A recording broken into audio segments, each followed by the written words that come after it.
E era uma coisa que o Brasil não sabia fazer, eu nunca tinha feito. Embora o processo tenha sido desenvolvido aqui, em parte pelo professor Paulo Habib, em parte pelo professor Noé Chaves, a parte elétrica ia ser conduzida toda por aqui. E a parte de automação ninguém sabia ainda direito. E a Vale resolveu bancar. Então, você mudar a forma como o processo era controlado era uma coisa muito mais dramática, porque o cara morria de medo, porque o processo não era inovador, o processo já estava estabelecido. A mudança era tão dramática que você tinha que praticamente jogar o processo fora. Vou dizer que eu não estou vendendo meia hora nem papel. Paulo Habib está te vendendo um monte de papel e você não precisa desse tanto de papel. Você está te vendendo papel porque é onde ele consegue ganhar dinheiro. Eu vou te vender o que você precisa de informação, de papel, te treinar, mas eu vou te dar o sistema funcionando. Daí que surgiu a ideia de criar a Malta. Eu não sou spin-off da Paulo Habib. Então qual que é o produto? Nosso produto tem que atender todos. Todo mundo. E aí nós desenvolvemos um produto que não existia. Só começou a existir agora. A gente desenvolveu quase que não tinha competidor. E quando o produto ficou pronto, não tinha competidor a nível mundial.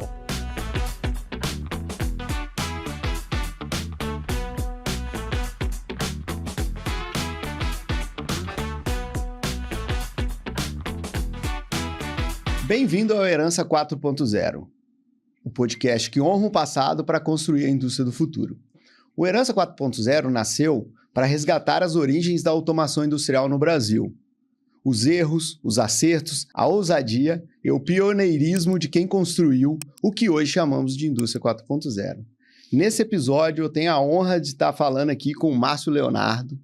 Márcio Leonardo, ele não só é o cara que, pelas nossas conversas aqui, foi o cara que espalhou a automação no Brasil, então ele é um cara que tem muito da história do que é automação hoje. Nada mais, nada menos, fez um churrasco na casa do Jack Blazer, que foi o dono da Modicon, fundador e dono da Modicon, né, que a gente falou ali no episódio com o Marcelo, o primeiro PLC que veio para o Brasil, se eu não me engano, o primeiro a criar no mundo. Então fez um churrasco lá, junto com a família do Jack Blazer, que é legal demais. Colocou os controladores programáveis em várias indústrias e processos do Brasil, desenvolveu tecnologia nacional, tanto de hardware quanto do software, que a gente vai contar bastante aqui, e teve uma história marcada por muitas decisões difíceis, apostas ousadas, e é um cara de uma visão de futuro ímpar, que a gente vai discutir aqui, e no final a gente quer saber também um pouco da visão dele do futuro da tecnologia para os próximos anos. Márcio Leonardo, muito bem-vindo.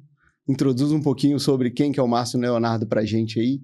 Bom dia, agradeço a oportunidade de podermos contar um pouco da história da automação aqui e a contribuição que nós podemos dar.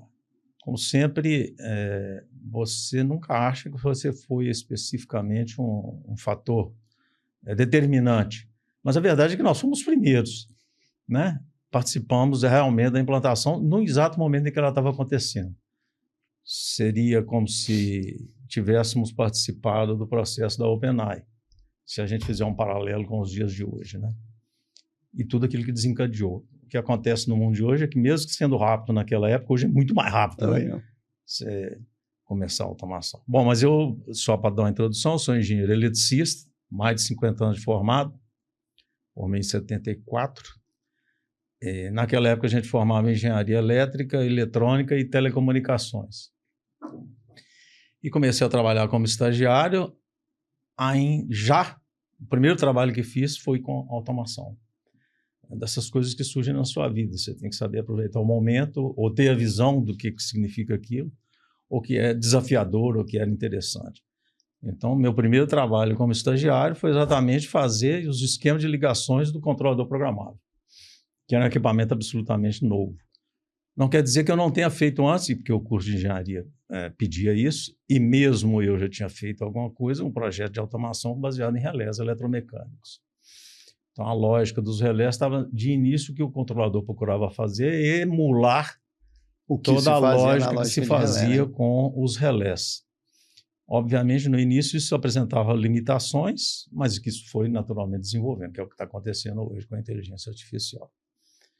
Então, desde o início que eu comecei com a engenharia, trabalhando em automação. Fiz uma certa pós-graduação em eletrônica industrial, na época. Fiz isso na PUC, formei na Federal, em Minas, mas fiz uma pós-graduação em automação, na verdade, industrial mesmo, na PUC. Legal. Depois disso, eu pensei algumas vezes se justificava fazer algum tipo de mestrado ou doutorado, mas o desafio estava aqui. E eu rapidamente fui puxado para dentro do negócio. E eu tinha na cabeça que queria ser dono de empresa. Então, na verdade, para mim, o mestrado ou o doutorado não tinha maior impacto. O impacto estava no desafio daquilo que nós estávamos fazendo, que é o que estava acontecendo, né? E foi daí que a gente começou trabalhando com automação. Legal. Esse é um ponto interessante. Eu também fui nessa linha, eu fiz pós-graduação, depois tentei fazer mestrado, aí na época também, tanto de engenharia quanto empreendendo, fala assim, não, o foco é outro. Mestrado é para o cara que vai dedicar muito ali no nível técnico. Quem quer aprender gestão, empreendedorismo, aí os cursos são um pouco diferentes, o mestrado, o que te demanda lá, eu lembro do professor, que é um caso bem legal, eu fiquei, tipo assim, um mês sem ir na aula, ele falou, não, pode voltar embora, não tem mais para você fazer, não é para você isso aqui. Eu falei, tá, obrigado por você ter me ajudado a tomar a decisão aqui. E sai fora, e vai indo, né, você vai enfurnando no mundo. Eu acho que eu tive um colega que formou junto comigo, que era com quem a gente estudava, começamos a estudar aqui no Colégio Universitário, que na época existia o Colégio Universitário aqui do lado, na UFMG, né? Nesse colégio universitário, tinha um pré-vestibular para você entrar lá. Você entrava, eu vim de uma escola que era particular, que era o Instituto Padre Machado, no qual eu dava aulas de física e de química. Fiz um pré-vestibular, passei no colégio universitário, que era no Elite. Entrava lá quem fazia colégio estadual, não sei o quê, papai entrar. E todo mundo que entrava lá passava no vestibular. Porque os professores do colégio universitário eram os que faziam as provas, né? E eram os professores da Federal. E a escola era tão boa que eles mataram com a escola, porque os colégios particulares não conseguiam competir com quem estava lá no colégio universitário, né? Legal. Mas e o ensino era completamente diferente, era um ensino bem avançado, não era professor de aula, era um auto-instruído, você que fazia seu curso diferente. Tanto que quando eu entrei na escola de engenharia, que foi um baque para mim, que eu pensei que eu ia ter alguma coisa acima do que eu tinha no colégio universitário. Cheguei lá, caiu no ensino clássico, que era quadro, giz, o professor falando, repetindo o que estava no livro. Eu não sei o que, eu levei um tranco, porque eu esperava que fosse uma coisa mais moderna, diferente, né? O que não era. Talvez continue sendo a mesma coisa até hoje. Custa para evoluir, de fato. Interessante. Mas vamos lá, Márcio, uma coisa legal aqui. Antes da gente começar a falar de toda a sua carreira e de todo esse pioneirismo que você fez, eu queria contar um pouquinho da sua história mesmo antes de chegar na engenharia, né? Você é um cara de uma família de juristas famosos aí, né? Advogados e juristas bem famosos, que é um pouco área totalmente diferente do que você realmente seguiu, né? Então a gente queria entender um pouquinho do que despertou a engenharia na sua vida ali quando você era jovem numa família de advogados. Se eu não me engano, é o seu pai, seu avô, seus irmãos também, né? Você é meio... Sobrinhos, e você saiu ali para realmente como é que o negócio... É uma família de advogados. E posso dizer o seguinte, que isso me ajudou. Ajudou, isso é bastante. Isso me ajudou, esse contexto e o ambiente familiar, isso que você vivia. Eu fui, não contei isso, mas aos 11 anos eu fui boy do meu pai. Eu descia na cidade, no centro eu estudava de manhã, meio-dia, eu descia, tinha 11 anos, pegava o ônibus, descia sozinho, era no centro, era quase plena Praça 7, e abri o escritório para ele tinha um escritório de advocacia. Anos depois, o colega dele do escritório virou superintendente da CEMIG, eu tenho um episódio que aconteceu na época na CEMIG, e eu limpava o escritório, tirava as guimbas de cigarro, acertava tudo, botava limpinho, e esperava. Ele chegava às 4 horas, porque ele estava em audiências, não sei o que mais, aí essas 4 horas ele me dispensava, os clientes já estavam chegando, alguém estava esperando na salinha de espera, e eu pegava o ônibus e voltava para casa. Isso eu estava, na época, chamava-se primeiro ginasial. Mas aí eu falei para ele, assim, eu fiquei 1 ano. Foi bom para você ter disciplina, saber que você tinha que trabalhar ali e tal, mas era um ambiente do escritório de advocacia, né? Eu sabia, e papai sempre foi criminalista, então era só caso de crime, você matava, não sei o que mais. A minha família era toda de criminalistas, mas eu tinha advogado trabalhista, advogado fiscal, advogado tributário, tudo quanto é espécie, advogado comercial, tudo quanto é espécie do direito, eu tinha na família. Mas minha mãe, eu era o primeiro filho, minha mãe dizia para mim, você vai ser engenheiro. Agora você vai ser engenheiro e tal. O que ela imaginava é engenheiro civil, né? Eu ia trabalhar com construção. Seu sentido de mãe já estava falando alto. A minha mãe brinca que eu falava com o meu irmão, que virou advogado, presidente da OAB, que ele ia ser advogado. E meu terceiro irmão falou assim, não vou falar nada não, porque eles estão falando que as novas técnicas dizem que você não deve fazer na cabeça, deixar a pessoa descobrir o que ela deseja, quais são as suas tendências. Então, ela falou, não vou falar nada. Ele falou com o meu irmão que ele não disse nada. Então, meu irmão virou dono de cartório e ficou rico. Mas é verdade, realmente eu fui o primeiro engenheiro na família, 10 gerações para um lado, 10 gerações para o outro. E mais, ao ser engenheiro, eu ainda queria ser dono de empresa, o que não tinha nenhuma tradição na família. E isso me levou a uma forma de conduzir essa evolução de carreira, que era tentar primeiro entender como funciona uma empresa, o que eu deveria estudar. É verdade que eu estudei pra cacete, parte de gestão, etc., mas aí como autodidata, porque não tinha tempo, então eu tinha que estudar lendo. Estudar lendo, aprendendo. Eu fiz muitos cursos, desses cursos rápidos. Sim. Curso de 1 semana, curso de 3 dias, curso de 4 dias, etc. Pega uma mentoria com o mentor ali para te dar meia dúzia de dicas, aplica e vai testando. No meio da confusão de correr para cá ou para lá, eu sempre tentava. Isso ajudava a formalizar aquilo que você estava vivenciando, de experiência, que você estava entendendo, aí você via que aquilo era uma forma de conduzir, que às vezes tivesse formas melhor, principalmente do ponto de vista de planejamento estratégico. Legal. Eu sempre fui mais estrategista do que tático. Tá. Eu tinha um tático que era o Alexandre Timpone, que era meu sócio, que servia para poder implantar. O que eu digo ser mais estratégico e menos tático? Porque eu acho que a tática depende de competência, dinheiro e tempo. Então, se você tem competência, você tem tempo, tem dinheiro, você conduz uma tática bem conduzida. Se não tem competência, você vai conduzir mal. Mas se a estratégia for errada, independente de ser competência, tempo e dinheiro, vai dar errado. Sim. Então, você tem que ser mais estratégico, tem que ter a visão da estratégia, a visão de médio e longo prazo, saber dar os tiros corretos, além de... E para implantar a tática, você precisa ter equipe. Ter equipe boa, exato. Você tem que ter equipe. Eu tive um sócio muito tempo atrás, que era o da Belga Mineira, eu sempre lembro dele, o vice-presidente, que já morreu, que era o Ryuichi Kanadani. Ele falava, Márcio, você não pode trabalhar com gente ruim. Se você trabalhar com gente ruim, o ruim é você. Então, se você contratar porque você quer contratar por preço baixo, você contrata macaco, você vai ter equipe de macaco. Não vai dar resultado. Você só pode trabalhar com equipe boa. E isso foi uma sorte que eu tive e uma facilidade. A facilidade de avaliar a pessoa com pouco tempo de papo com ela. Você conseguir saber. Entender qual é o perfil da pessoa, quem é essa pessoa. Quando eu fiz teste vocacional, para voltar ao assunto que você estava lá, o teste vocacional me deu... A primeira coisa que o teste me deu, que de certa maneira foi uma surpresa para mim, foi que eu podia ser psicólogo. Eu ia ser psicólogo, obviamente lá no segundo só eu que podia fazer engenharia. E no terceiro disse, não, você vai fazer qualquer coisa que você quiser, que vai acabar dando certo. Mas esse primeiro era psicólogo, e a verdade é que isso me ajudou muito. E a facilidade de falar, que de certa maneira é o que eu digo, o advogado hoje é um pouco diferente, mas o advogado é aquele sujeito que vive da palavra. Antigamente era, então foi um pouco que te ajudou, né? Vive da palavra. Entendi. Vive do texto, de escrever, de argumentar, de conseguir convencer pelo argumento. Então, e isso é que cria essa facilidade, eu acho que ajuda. Como era uma família de professores, eu também fui professor.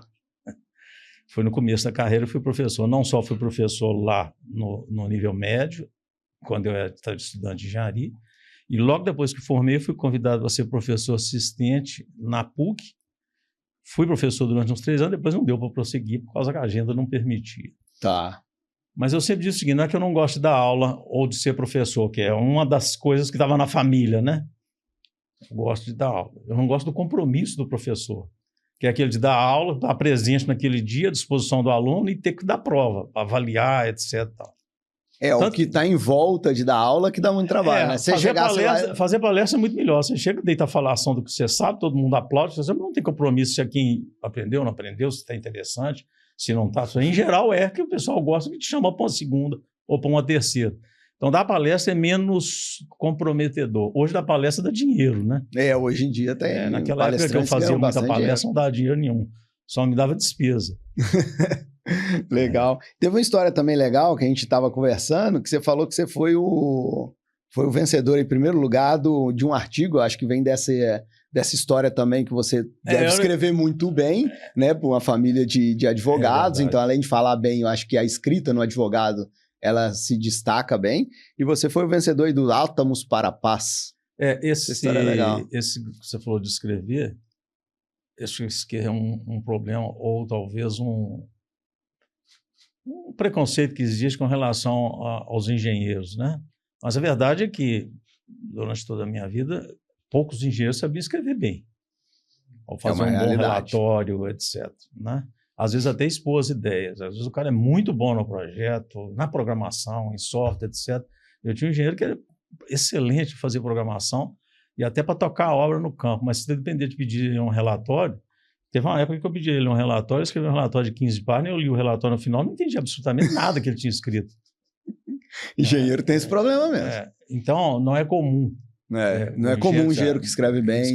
Existem alguns, mas são poucos. E hoje menos ainda, porque com o uso de todas essas ferramentas de multimídia, as pessoas estão escrevendo menos, lendo menos, ele lê muito rápido, lê pouca coisa, já passa para o próximo assunto, pouca capacidade de concentração. Baixa, né? O que isso dificulta. Eu vejo que o futuro vai ser pior.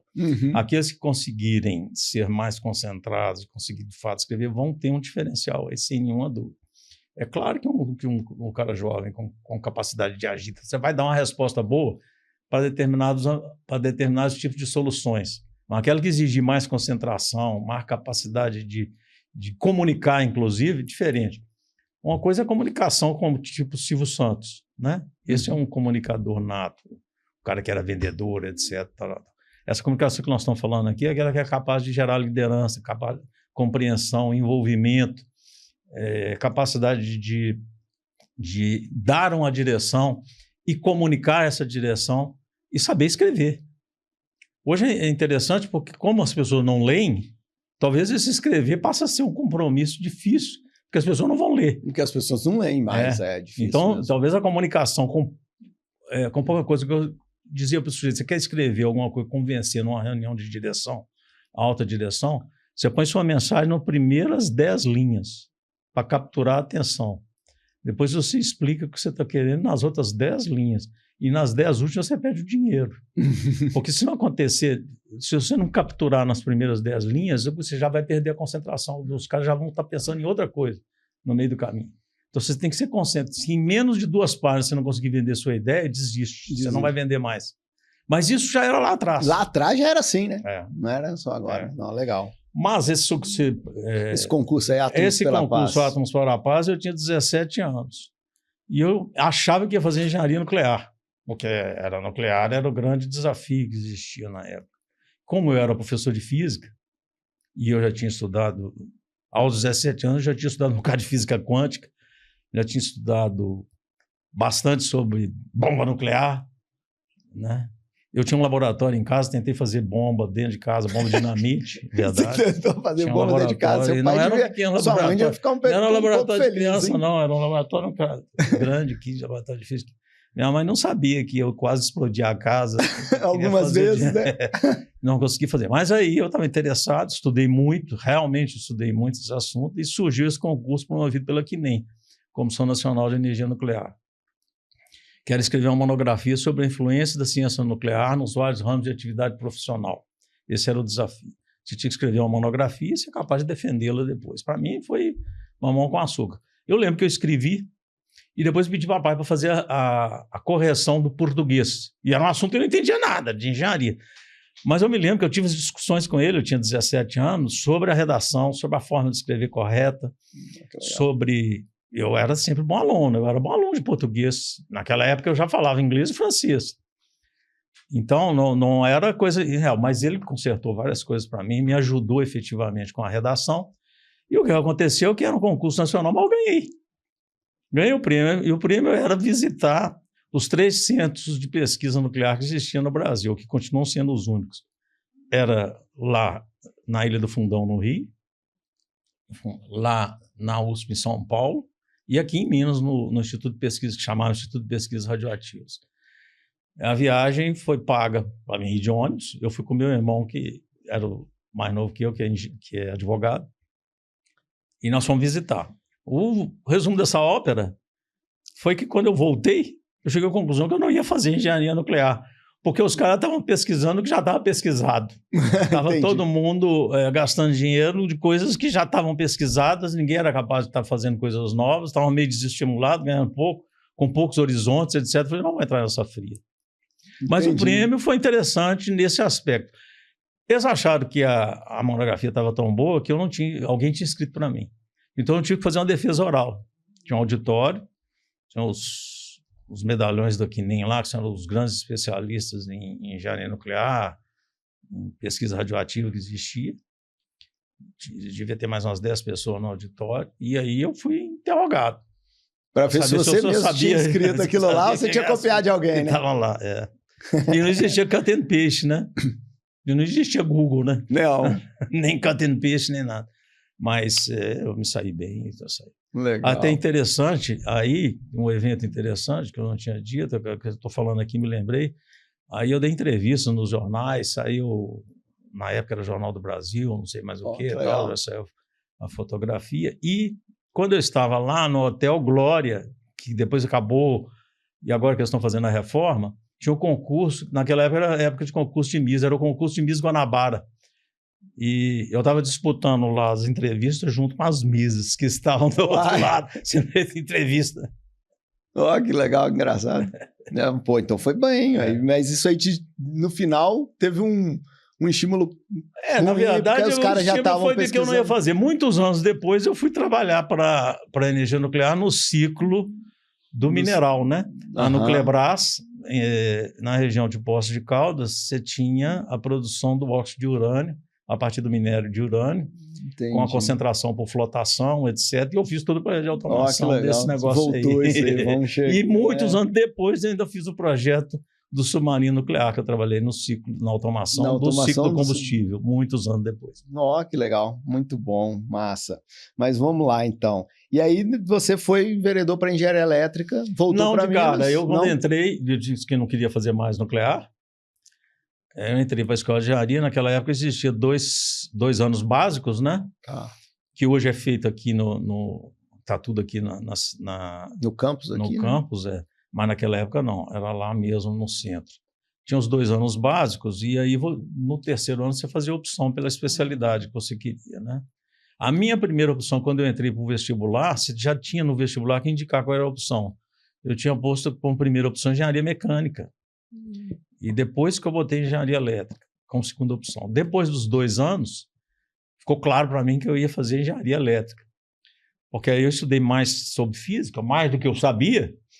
Tinha um curso, principalmente no curso de eletricidade, e tinha um livro que eu lembro até o autor até hoje, que era o Resnick Halliday, que era um calhamaço assim, e era só sobre eletricidade.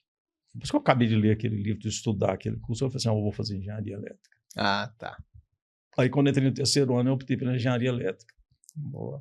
E nisso aí, começa a sua carreira de entrar para automação, né? Você entra para a faculdade, começa a fazer... Olha que coisa, eu comecei, aí quando eu estava no primeiro semestre, eu já estava aparecendo para os professores.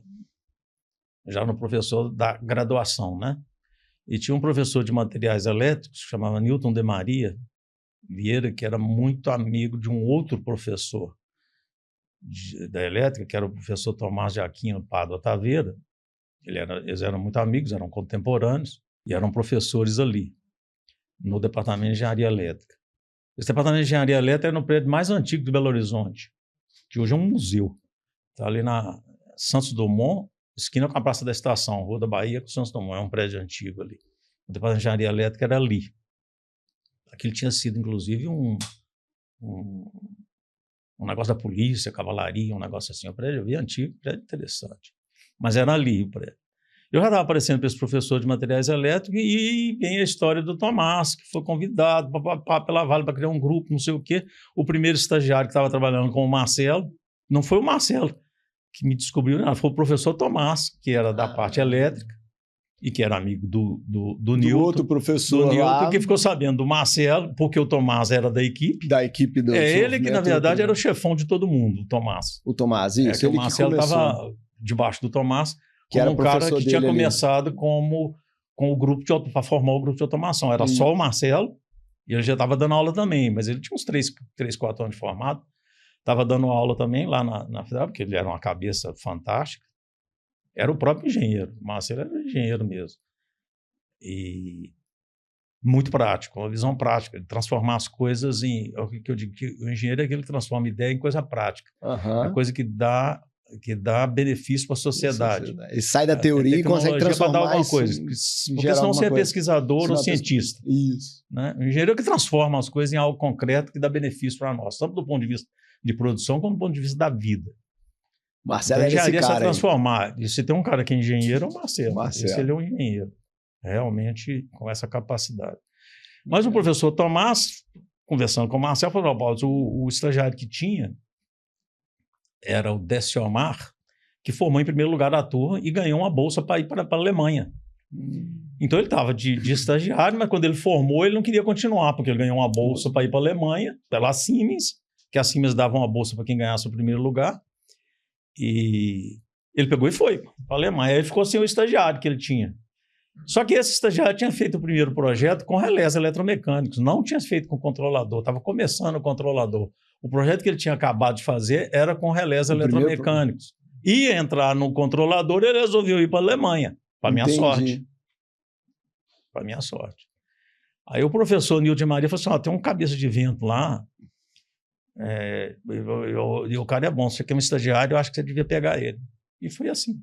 Aí foi seu início na Só que quando eu entrei, eu acabei de fazer as últimas revisões do projeto eletromecânico que o Décio-Omar tinha trabalhado, e em seguida era para entrar com controlador programável. Que o Marcelo já tinha feito um curso, ele já tinha ido lá nos Estados Unidos, já tinha ido para os Estados Unidos.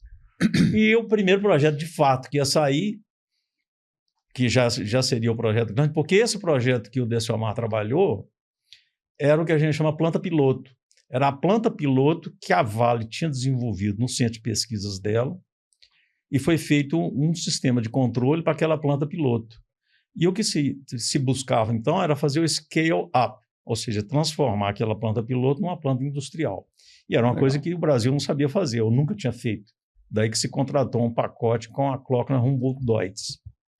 E a Klockner Humboldt-Deutz, que seria quem ia fazer o projeto, vamos dizer, o scale-up, embora o processo tenha sido desenvolvido aqui, em parte pelo professor Paulo Habib, em parte pelo professor Noé Chaves, a parte elétrica ia ser conduzida toda por aqui, e a parte de automação ninguém sabia ainda direito. Entendi. Aí a Klockner Humboldt-Deutz, na verdade, estava no pacote dela fazer automação. Ela contratou, ou vamos dizer, subcontratou, a Foxboro americana, que ia fazer toda a parte de instrumentação analógica e de controle. Nesse dia, a Foxboro sugeriu à Klockner Humboldt-Deutz que estava surgindo um equipamento programável, que não era programável a estado sólido, mas não era para você fazer como já existia, que se costurava com fios, a lógica. Eu cheguei até a fazer coisas desse tipo, que era programável por software. E que, como não havia muita certeza de como o processo ia funcionar, você não ter que ficar mudando fio, o ideal seria que usasse esse equipamento, que era um equipamento recém-lançado. Ele tinha sido lançado em 69, você estava discutindo isso em 71. E a Vale resolveu bancar. O alemão apresentou para ele assim: não vamos bancar isso. Só que a Vale optou por não criar um grupo interno a ela para desenvolver. Quer dizer, o grupo ia ser só gestor. Ela achou que era uma oportunidade de você criar um grupo de engenharia que depois do desenvolvimento do projeto poderia prestar serviço para o país. Para o país. Legal. Então era uma estatal com visão. Com visão, visão de futuro. Ou seja, os engenheiros que estavam lá também tinham visão. Eram pessoas competentes. Muito bom. Cabe aqui nomear alguns deles. O José Luiz de Barros, que foi o gerentão da parte elétrica e de automação, e que se envolveu de corpo e alma no desenvolvimento do projeto. Ele acompanhava detalhadamente todas as operações, ele praticamente vivia aquilo. E depois dele teve um outro engenheiro que o sucedeu algum tempo depois, que era o Rubens Bandeira, que depois virou, inclusive, diretor da Vale, muitos anos depois. E eram pessoas de visão. E tinha o superintendente de engenharia aqui, que era o Fausto Mota Ribas, que também era um sujeito que resolvia bancar. Esse era quem podia bancar mesmo, porque ele era o chefão que respondia a diretoria e ele bancou. Ele era de Minas, ele era de Diamantina, que era a família Ribas e Mota Ribas, é um famoso bico do Mota em Diamantina, ele era dessa família. Ah, é? Ah, legal. Então, essas pessoas é que bancaram e o estagiário aqui fora eu. Tinha um engenheiro e um estagiário. Ou seja, eu posso dizer que a automação começou em Minas e o controlador programável começou no Brasil, porque não existia em nenhum outro lugar, com um engenheiro, que era o Marcelo, e um estagiário, que era eu. Que era você. Porque o Deciomar tinha ido embora. Ele perdeu a oportunidade de fazer. Ter que contar essa história aí. Foi na Siemens aí e deixou esse espaço para vocês começarem. Exato. Muito legal. E aí, é interessante essa história, a gente entender, né? Que aí foi o primeiro PLC no projeto da Modicon lá, que trouxeram o Modicon Brasil para fazer o Modicon 084 foi esse lançamento que a Foxboro teve. Como que surgiu isso? A Foxboro tinha uma divisão interna, era uma empresa bastante grande. Ela existe hoje ainda com capital inglês, até mudou de nome, mas foi absorvido. Como todas, eu digo que o capitalismo ele é autofágico. Então, se uma empresa começa a crescer, vem um tubarão e cresce, o outro vai crescendo. Então, o processo é concentrador de renda. Não tem jeito, ele é concentrador de renda de fato. Hoje, o que acontece é o seguinte, a concentração de renda ocorre via capitalização. Então, quem começa, como foi o caso do Sun Altman, começou a OpenAI, né? Quantos por cento você acha que ele tem hoje do capital da empresa? Muito pouco. Deve ter uns 10%, só que ele é trilionário, porque o negócio cresceu de demais, 1 valor bilhões ou trilhões. Mas é porque é autofágico, você precisa de capital e cada vez vai aumentando mais. E a OpenAI pode tomar cuidado, porque ela pode ser engolida. Ela já foi engolida, porque quem é o maior acionista chama-se Microsoft. O maior acionista individual. Individual dela. Microsoft. Está certo que o capital pulverizou através dos investidores propriamente ditos. Mas é autofágico. Não tem nenhuma dúvida disso. Mas a Modicon era uma divisão da Foxboro. Legal. Que resolveu inventar um equipamento para atender uma especificação da General Motors. A General Motors resolveu especificar um equipamento que fosse estado sólido programável para automatizar a linha da divisão Pontica, a divisão de caixas automáticas da Pontic. A Pontic nem existe mais, porque a Pontic era uma das linhas da General Motors. Então, você tinha Chevrolet, você tinha Pontic, você tinha Oldsmobile, não sei o quê, papá, hoje sobrou só a Chevrolet. Mas a Pontic era uma, e a Pontic oferecia os carros mais avançados na época. Tá. E eles estavam tentando automatizar a linha. Foi a primeira linha automatizada em manufatura, que queriam usar o controlador programável, especificaram um produto, e esse grupo da Foxboro desenvolveu o produto. Eles descobriram que o produto era um negócio realmente bastante interessante. Ele surgiu inicialmente como um produto dentro da linha Foxboro, com o nome Cycologic. Mas quando eu entrei, a Cycologic já tinha sido... O grupo já tinha inventado a empresa. The Modicon Programmable Controller Company, em Andover, que é próximo à Foxboro. Está tudo ali na região de Massachusetts, que é uma região tradicional, uma região bem Nova Inglaterra. E já tinha assim, um ecossistema, não como um ecossistema que surgiu depois na Califórnia, no Vale do Silício, mas ali já tinha um ecossistema de porque não está muito longe, vamos dizer, de Boston. Tá. E o MIT, mais ou menos próximo, então você já tinha um ecossistema mais ou menos favorável e tinha uma estrutura grande. A Foxboro era uma empresa muito grande. Tinha umas instalações enormes lá. Então saiu e fundou a empresa, que já tinha um prédio e tal, The Modicon Programmable Controller Company. Como funcionou a capitalização deles na época, eu não sei. Mas eu sei que o Jack Leas era o que enfrentava o grupo e lançou esse primeiro produto para a General Motors. Rapidamente descobriu, obviamente, que eles tentaram vender para os alemães lá essa ideia. O alemão também comprou a ideia e vendeu a ideia para a Vale. Entendi. O Modicon 084, ele tinha memória de um carro. A gente não salva nem. E tinha uma limitação de entradas e saídas. Ele tinha 80 saídas e 120 entradas. Né? E permitia você fazer contagem interna de tempo, tinha um temporizador e você podia implantar a lógica. Lógica ou não, e não, você ia fazer toda a lógica que o relé fazia. Uhum. O relé também tinha relé contador de tempo e tinha relé de memorização tipo LAT. Isso é o que o 084 fazia. Emulava você podia fazer o que o relé podia fazer. Mas ele tinha uma lógica diferente que você fazia os relés, porque quando você fazia painel de relés, normalmente o pessoal levava a entrada onde ela tinha que acontecer. Então, o que acontecia com o painel é que o painel virava uma mixórdia. Um painel de relé, virava aquela... Os cabos vinham correndo assim, saíam disparando para tudo quanto é lado. Então, você pega um contato aqui, pega a bobina do lado de lá, e não sei o que, tal, vira uma mixórdia. E o projeto é aquele esquemático, que no esquemático está bonito, mas quando você abre o painel era uma desgraceira. Mas a lógica mudava, porque você, ao ter as caixas de entradas e as caixas de saída, e a lógica era programável, então ela não é feita a fio. Então você necessita de ter as entradas e necessita de ter as saídas, do ponto de vista lógico. E aí você vai fazer a programação que ocorria dentro do CPU. Ao fazer isso, como a CPU é um dispositivo eletrônico, você desenvolvia as entradas e as saídas de forma isolada eletricamente. Daí você tinha que fazer um cartão. O cartão com a filtragem de sinais, você poder conseguir fazer esse controle no ambiente industrial.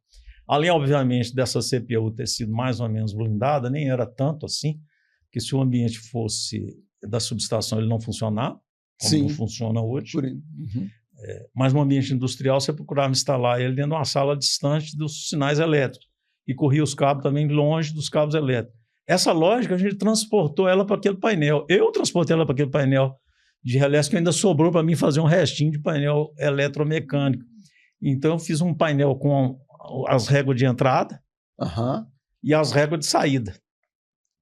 E fiz as réguas de programação. Era mais fácil você detectar se tinha uma ponte errada, que bastava você conectar, não precisa nem entender a lógica. Assim, ó, esse terminal aqui, T1, tem que estar ligado nesse aqui, do lado de cá, que é O3.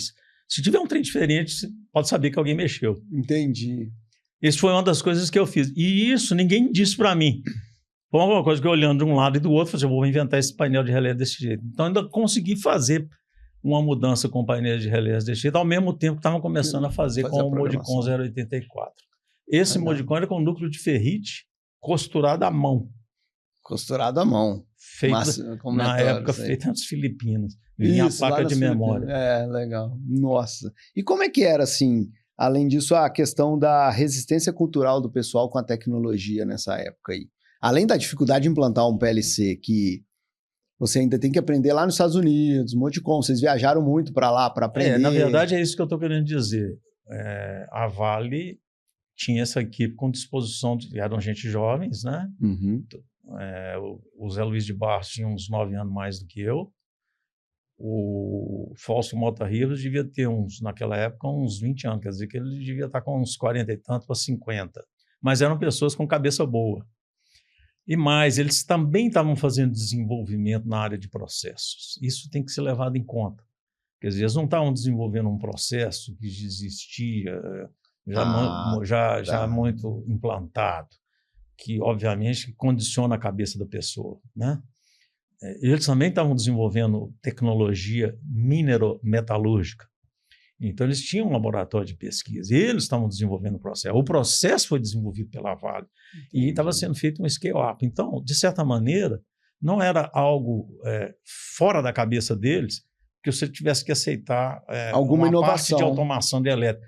Porque, para eles também, a elétrica era um certo bicho de 7 cabeças. Se era um troço novo, assim como na mineração era novo para eles, era relativamente fácil para eles assumir esse risco. Isso quer dizer, relativamente fácil. Eu tive muito mais dificuldades ao longo do tempo de convencer vários setores industriais a poder aceitar, porque eles já eram setores que as coisas funcionavam há muito mais tempo e o processo estava muito mais sedimentado. Entendi. Então, você mudar a forma como o processo era controlado era uma coisa muito mais dramática, porque o cara morria de medo, porque o processo não era inovador, o processo já estava estabelecido.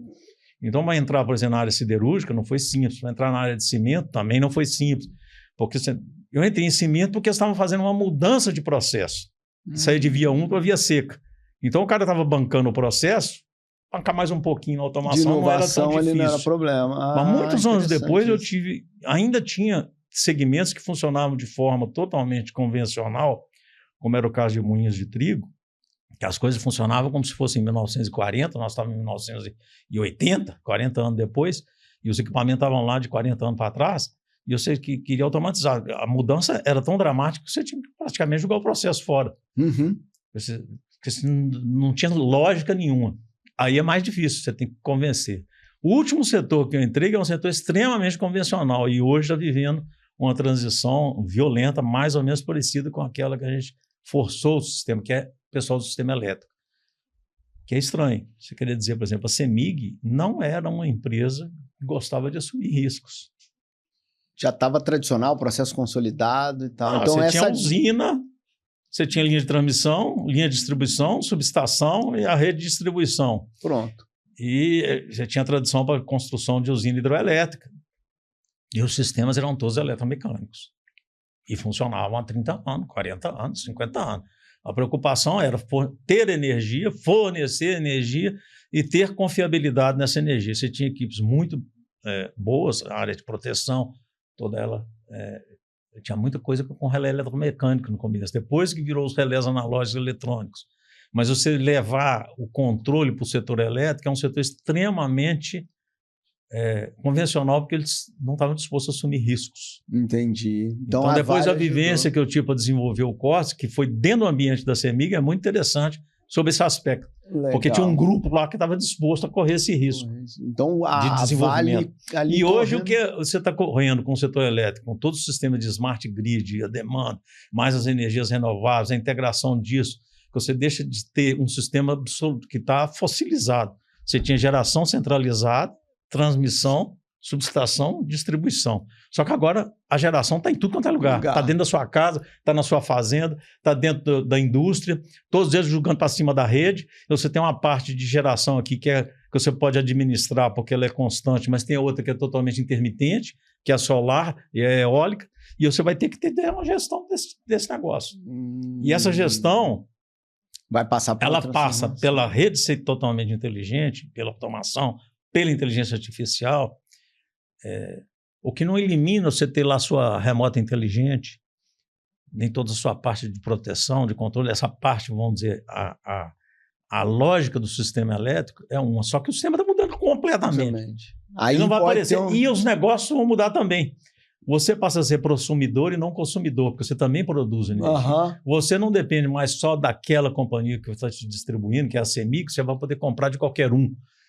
Tudo isso muda completamente, não só a gestão, como o centro de controle, a operação, a sua relação comercial, as disponibilidades, o despacho de energia que você vai ter que fazer. Uma coisa é você ter o despacho aqui, outra coisa é você fazer esse despacho de energia lá nos Estados Unidos, onde você tem neve, você tem tornado, você tem, de repente, uma fonte de energia da linha de transmissão cai fora mesmo, você tem que ser com capacidade de ser independente.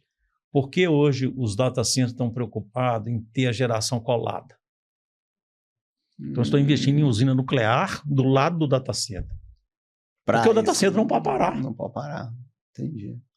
Interessante isso. Então, você fala que o grande incentivador ali da tecnologia viu o Brasil, da Vale na época, é porque ela também estava inovando em processo. Exatamente. Havia um contexto... que tudo era inovação ali. Um contexto na cabeça dos gestores, que eram aqueles que tomavam decisão. Entendi. Que o ambiente era de inovação de fato. Legal. E aqui fazendo um parênteses bem legal, até por umas coisas que o Márcio, além de ser um cara de uma história e de uma memória ímpar, assim, de uma visão de longo prazo muito legal, como você já falou, é um ótimo contador de casos também. Então, assim, seria legal também, eu queria que você falasse aqui, fazendo um parênteses legal, que como você enxerga e você conta aquela história lá do seu avô, de como a tecnologia, ela muda a vida das pessoas, mas existe um gap de transição.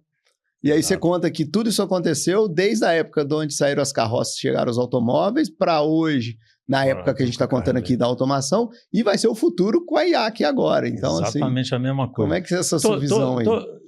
Na verdade, isso ocorre toda vez que você muda tecnologia. O que é tecnologia? É aquilo que permite você transformar a ciência em engenharia. Então, você pode chamar de tecnologia. O exemplo que eu gosto de citar é esse que era do meu avô. Porque o meu avô tinha uma empresa de transportes. O negócio de transportes existe até hoje. Você tem que transportar a mercadoria de um lado para o outro.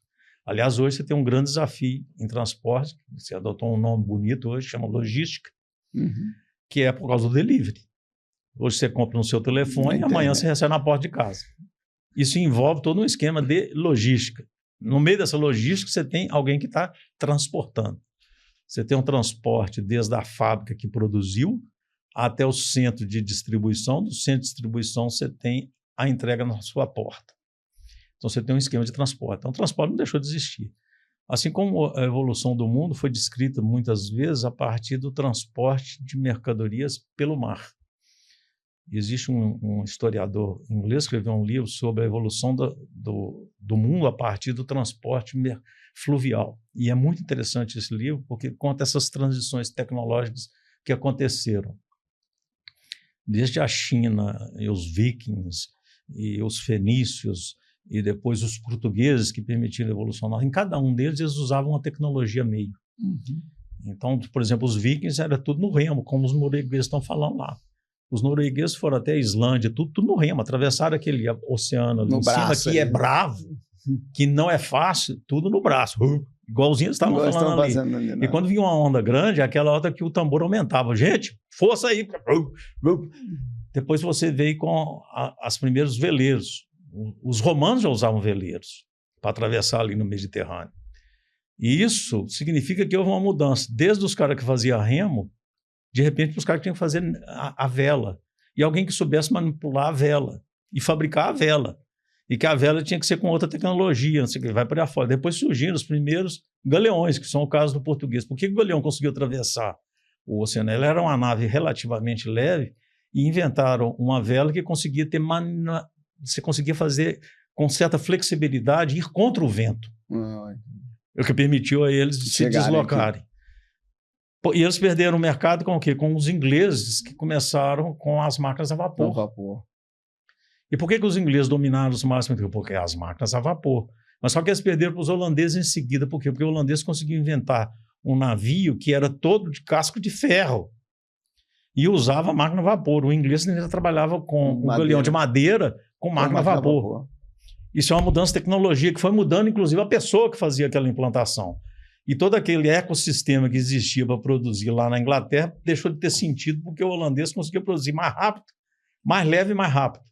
Então eu venho aqui para essa história do meu avô, que tinha uma empresa de transporte, que transportava lá da minha terra, no Vale do Jequitinhonha, para Diamantina, 130 quilômetros de terra. E ele tinha uma tropa de burro, chamava-se tropeiro. Tropa de burro, ele tinha uma parelha, cada parelha era de 6 burros. Se você tinha 6 parelhas, você tinha 36 burros, que era a empresa de transportes. Levava uma semana para sair de lá, andar 130 quilômetros de terra, pasto no meio do caminho. Você tinha os pessoal que fazia celeiro, você tinha os ferreiros, você tinha os que tocava as mulas, quem criava as mulas, quem pegava os... Muito bem. Ele chega em Belo Horizonte, em 1920, jovem, eu devia ter uns menos de 30 anos, por aí, e vê o primeiro caminhão, GMC 1920, na Rua da Bahia, isso ele que falava, Rua da Bahia, esquina com Rua Goiás. Ele olha para aquilo e tem um insight. Porra, se eu não mudar a tecnologia meio, eu estou fodido, vou sair do mercado. Eu vou comprar esse caminhão. Eu não sei dirigir. Eu resolvi ficar mais uma semana para aprender a dirigir. Aprendeu a dirigir. Naquela época não tinha carteira, não tinha documento, não tinha nada, porque estava começando. Comprou o caminhão e foi para a mesma estrada que vinham os burros, porque passava a carroça. Aquilo, na verdade, era uma diligência motorizada. Devia ter a altura em relação ao solo, acho que devia dar 1 metro. Mais ou menos, ele passava em qualquer lugar e foi aquilo.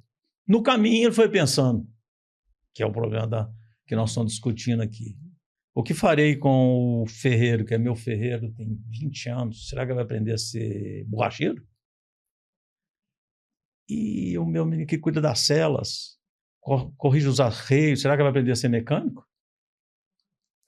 Putz, grilo, o que eu vou fazer com os meus pastos no meio do caminho, que é o combustível? Eu vou ter que levar a gasolina para lá? E foi o que ele fez. Foi o dono do primeiro posto de gasolina.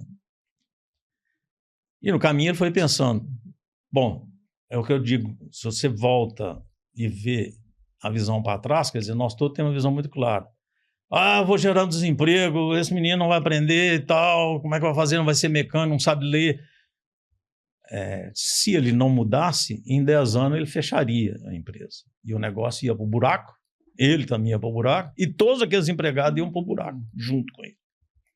E todos os subfornecedores, o cara que fazia as celas, a carroça, o cara que cuidava dos passos no meio do caminho, etc. E ele, na verdade, tinha um tempo para poder fazer isso, que é a transição. que aconteceu? Uns daqueles ferreiros mais jovens aprendeu a ser mecânico, uns aprenderam a ser motorista, outros virou varredor da oficina e os outros foram para a rua. Mas a empresa agora, depois disso, surgiu o vendedor de automóvel, o fabricante de automóvel, o fabricante de autopeças, o revendedor, o presidente da República, o presidente da República, que era torneiro mecânico, que trabalhava na Villares, que não existia antes, passou a existir depois como fornecedor, e todo esse complexo da indústria automobilística que existe até hoje.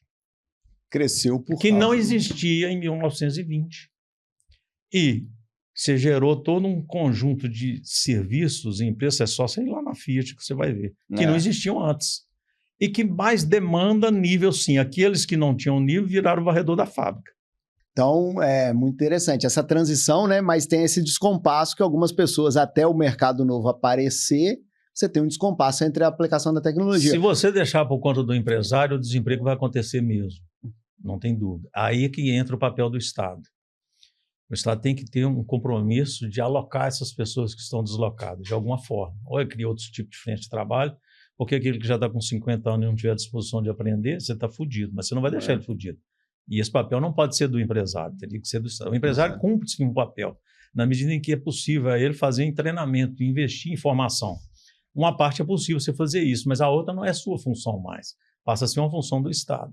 E aí eu acho que o papel de Estado e de política de Estado. E a automação, ela é, e eu sempre disse isso, a automação ela tem validade no contexto de cada país. O que é bom de automação para nós hoje pode não ser bom para a África. Mesmo quando eu comecei a implantar automação, os caras já estavam, às vezes, um pouco mais adiantados do que nós, porque a automação que eles conseguiam fazer estava mais justificada que a nossa. Então, por exemplo, como eu preciso gerar serviço, então o sujeito que fica medindo a temperatura na boca do forno, que vai com uma vareta lá e mede de chumbo, eu não uso o robô. Que lá na Europa você já está usando um robô para fazer isso, porque você tirava o cara de um ambiente quente, ruim. Eu tirei ele de um ambiente de pintura, por exemplo, da Fiat, que você fazia pintura e tinha um pulmão todo pintado, apesar das máscaras. Você fazia um robô de pintura, você tirando ele de um ambiente horroroso. Então, esse papel é do Estado. Legal. Essa visão também não são todos que têm. Mas esse aí tem um papel do SESI, tem um papel do Senai, um papel do SESC. E a universidade perder esse discurso acadêmico que ela tem, de que não, vou formar um sujeito bom na teoria, porque ele pode ser orientado para qualquer coisa, o mercado vai dizer para ele, não. Se você quer ter uma visão correta de universidade, ela tem que estar próxima efetivamente da indústria e da necessidade do mercado. Perfeito. A necessidade do mercado é que deveria condicionar o papel da indústria. Os acadêmicos não gostam desse discurso. Olha que eu fui acadêmico, né? Eles não gostam desse discurso, mas esse discurso deles está errado. Não é um discurso teórico. Nós temos que ter uma visão muito mais prática, que é o que os alemães sempre tiveram, os japoneses sempre tiveram, que é você formar para o mercado. Então, eu não preciso que todo mundo seja engenheiro. Eu preciso ter muito técnico de nível médio, gente competente, que isso vai dar mercado, vai dar serviço, e eu não preciso de ter montante de... Vamos deixar os engenheiros para trabalhar com a inteligência artificial. Isso mesmo. Tem isso aqui no Brasil, todo mundo quer só uma linha, acadêmico forma... Tem esse gap aqui diferente um pouco deles. Porque a universidade tem esse discurso. De formar as pessoas. Até não vou, vocês não começam a me comprometer politicamente. Mas vamos lá. Voltando aqui à história de Elba e tudo mais, você teve uma visão interessante, né? Você tinha a Elba trabalhando ali com elétrica e automação e a Paula Bibo, igual você já falou, vocês eram parceiros ali na parte do estudo mineral e tudo mais, né? E aí você teve essa questão toda desse olhar mais integrado de falar, cara, eu acho que o futuro agora vai ser uma coisa que entende do processo em si como um todo e não só trabalha cada um na sua área, né? É uma visão integrada. Uma visão mais integrada. E aí foi a sua aproximação com a Paula Bibi e a sua consequente ida para lá, né? Você pode perguntar por que fui eu que liderei isso e não, por exemplo, um cara da elétrica. Porque o cara da elétrica, ele tem a visão... Olha que eu sou engenheiro eletricista e eu dava aula na universidade de instalações elétricas industriais, não era de automação. Até porque se eu falasse automação lá naquela época, ninguém sabia o que era, aceitar. Né? Mas o engenheiro eletricista ele tinha a visão clara de ele ser o suporte para que a indústria funcione. Então o cara só diz, eu preciso de tantos watts aqui com essa tensão. E ele vai garantir que isso funcione ali. Ele não se preocupava em dimensionar o motor ou entender por que o motor está ali ou não. Quem fazia isso era o mecânico. Por isso que originalmente eu pensava em fazer mecânica. Mas a automação não. A automação ela entra direto dentro do processo. Então, se você não entende o processo, você não consegue fazer automação. Sim. Então, você tem que discutir com o engenheiro do processo, com quem está concebendo o processo, quem está concebendo a indústria em si. Então, o engenheiro tem que ter uma visão ampla, que eu digo, não adianta você ter um programador e falar assim, olha aqui, eu preciso que você funcione assim, assim, assado. Eu falei assim, o cara vai fazer o programa. Mas se ele não se preocupar de entender por que aquilo está dessa forma lá dentro, eu não vou dar o melhor resultado para o cliente. Tá. Então, o cliente, a automação tem que estar perto do processo. Então, quem estava preocupado em entender como funciona a planta como um todo era o cara da automação. E esse cara era eu. Então, eu falei assim, porra, nós precisamos entender como que funciona isso do ponto de vista global. E eu acho que a gente podia unir junto com a Paula Bip, porque nós vamos ter uma visão integrada do processo de como desenvolver isso de forma integrada aqui dentro do país, que é o que os caras lá fora estão fazendo e nós aqui não estamos fazendo. Nós vamos ficar dependendo desses caras. Se a gente não souber trabalhar num contexto completo, nós vamos continuar comprando pacote. E o grande discurso que eu fazia é o seguinte, vamos quebrar o pacote. Para quebrar o pacote, eu preciso que vocês quebrem junto comigo, porque eu não posso quebrar sozinho. Tem que estar junto com o processo. Então, vamos unir com a Paula Bip, que tem a parte de processo mineral metalúrgico e de lavra, porque eles conheciam a parte de mineração, com a parte elétrica e de automação. A elétrica e automação estava na Elba e o resto estava lá na Paula Bip. Vamos unir os dois. Era mais ou menos natural que isso acontecesse. Antes, eu te disse que eu fui lá na Elba e falei, olha, eu estou pensando em fazer isso. Mas se vocês quiserem também, vamos fazer uma empresa única para a gente poder fazer. Vamos fazer o contrário, a gente traz os caras de processo para cá. Ou eu busco os caras de processo para a gente fazer isso integrado. Porque, na minha visão, a gente tem que contratar e vender o pacote como a KHD está fazendo. Quer ganhar dinheiro, vão ganhar dinheiro fazendo o troço todo. Igual a KHD já fazia, vendendo os projetos para a Vale. Porque ela tinha um processo. Tudo. E vendia tecnologia junto. Então vamos fazer isso junto. Mas o cara não acreditou. Eu falei, vamos entrar antes de sócio e tal. Eu só não. Na época estava com todo mundo. Bem uma visão bem socialista nesse caso aí. Ele não topou e eu recebi... Rapidamente o mercado da Paula Bip ficou sabendo que a gente estava tentando fazer isso, e o professor Noé Chaves me chamou. O Noé Chaves era praticamente um parceiro da Paula Bip, do professor Paula Bip, que era professor em São Paulo, Noé era professor aqui em Minas. Os dois trabalhavam juntos, no departamento de engenharia de Minas. De Minas. E os dois tinham desenvolvido o processo de fosfato e o processo de concentração do minério de ferro também. Eles tinham trabalhado junto com a Vale no desenvolvimento do processo, junto com a área de pesquisa da Vale. E a Paula Bip, nessa época, já tinha conseguido financiamento para criar um prédio junto ao BNDES para desenvolver pesquisa mineral. Eles tinham um prédio próprio, que era ali aquele prédio na São Francisco ali. Eles tinham acabado de inaugurar o prédio. Ele não era só um prédio de engenharia, era um centro de pesquisa também ali. Tinha uma parte de laboratório, um prédio separado, que era laboratório de pesquisa mineral, etc. Tal. Eu fui fazer. O professor Noé veio e eu convenci o pessoal da elétrica, porque aí a elétrica estava atrás de mim.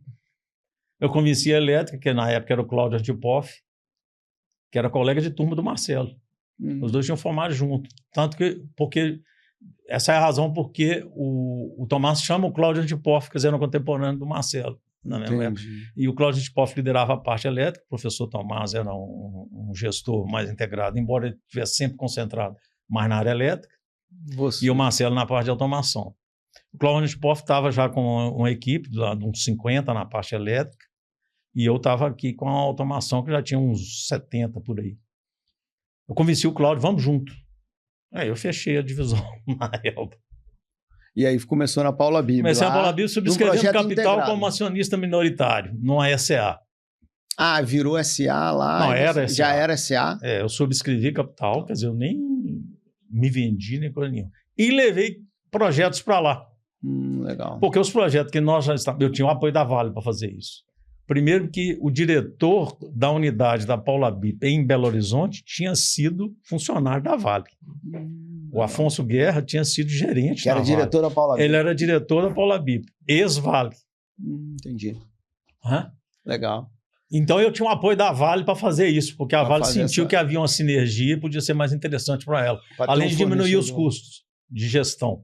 Claro, você está aí fisicamente num local só, está todo mundo junto, era mais fácil. Ou seja, a Vale topou levar os projetos junto. Eu fui à Nucleabras e convenci a Nucleabras que nós estávamos indo junto, o projeto de elétrica e automação, que estava indo para a Paula Bip. A E Nucleabras a topou. Nucleabras também para A Nucleabras no topou. projeto que vocês tinham com eles, né? E eu Legal. comecei a negociar com a Uzi Minas, o projeto de reforma do Alto Forno, e falei, nós estamos indo para a Paula Bip, vamos dar para vocês, me deram apoio. Então, eu levei projeto, levei receita e subscrevi capital.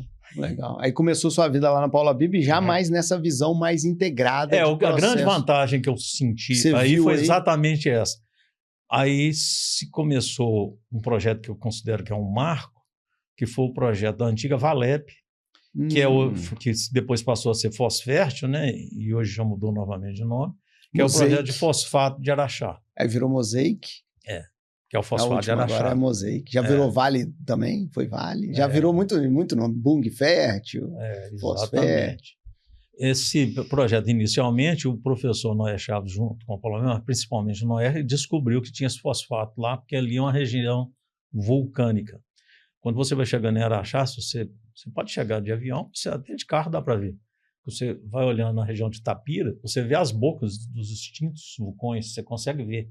Eu nunca pensei você vê os não. vulcões. O pessoal comenta se você olhar muito com isso. esse olhar, você consegue ver as bocas de vulcões. Você vai ver as bocas do vulcão. Eu lembro que o pessoal fala muito em patrocínio também. Parece que patrocínio lá também é mesmo, tem uma terra boa, gera um dos melhores cafés do mundo, porque ele é feito numa terra que é um antigo vulcão, patrocínio ali, né? Nas terras vulcânicas, você tem essa ocorrência do fosfato. Que tem junto. E aí, eles tinham que desenvolver um processo para conseguir separar esse fosfato, que eles desenvolveram o processo. Tanto o professor Noé quanto o Paulo Abib, com apoio da Vale.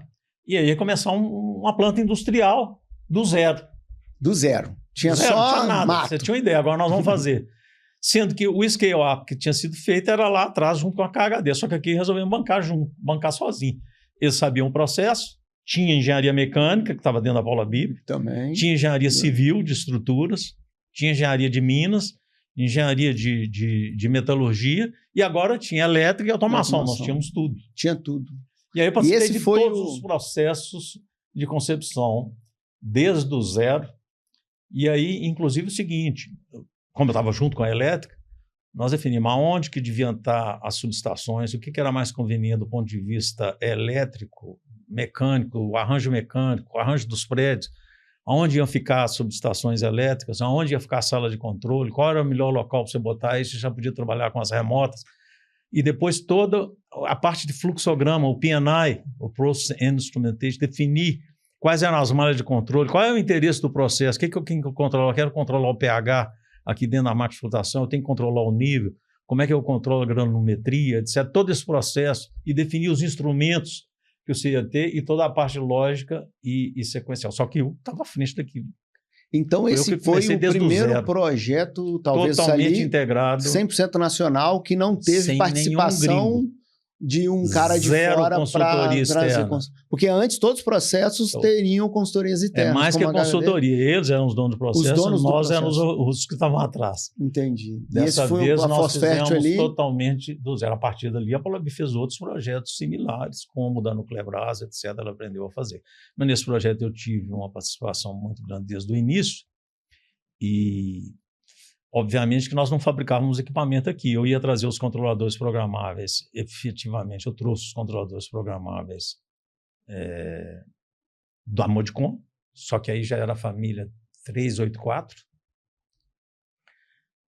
que já era mais evoluída, já tinha mais memória, tinha as remotas, a linguagem de programação já era um pouquinho melhorada, você já podia fazer algumas coisas um pouquinho mais sofisticadas. Mas ainda assim, nós trabalhamos com o controlador na parte de intertravamento, sequenciamento e lógica e comando dos motores. Não são poucos motores, eram mais de 4.000 motores no total. E eu distribuí os equipamentos de acordo com a lógica do processo e vai por aí afora. E, obviamente, a parte de instrumentação era eletrônica, mas era separada, não tinha cartão analógico. Ah, tá. Os analógicos eram separados. Eu comprei a instrumentação da Hartmann Braun porém exigi que fosse uma instrumentação eletrônica programável em estado sólido, programável com fio. Eu ainda fiz essa mudança toda no campo, porque o processo mudou, o equipamento chegou, e eu tive que fazer essa mudança lá. E eu que fiz pessoalmente a mudança, 1.500 pontos, que eu não esqueço até hoje. Passei uns 15 dias mudando essa fiação toda lá, sem nenhum alemão.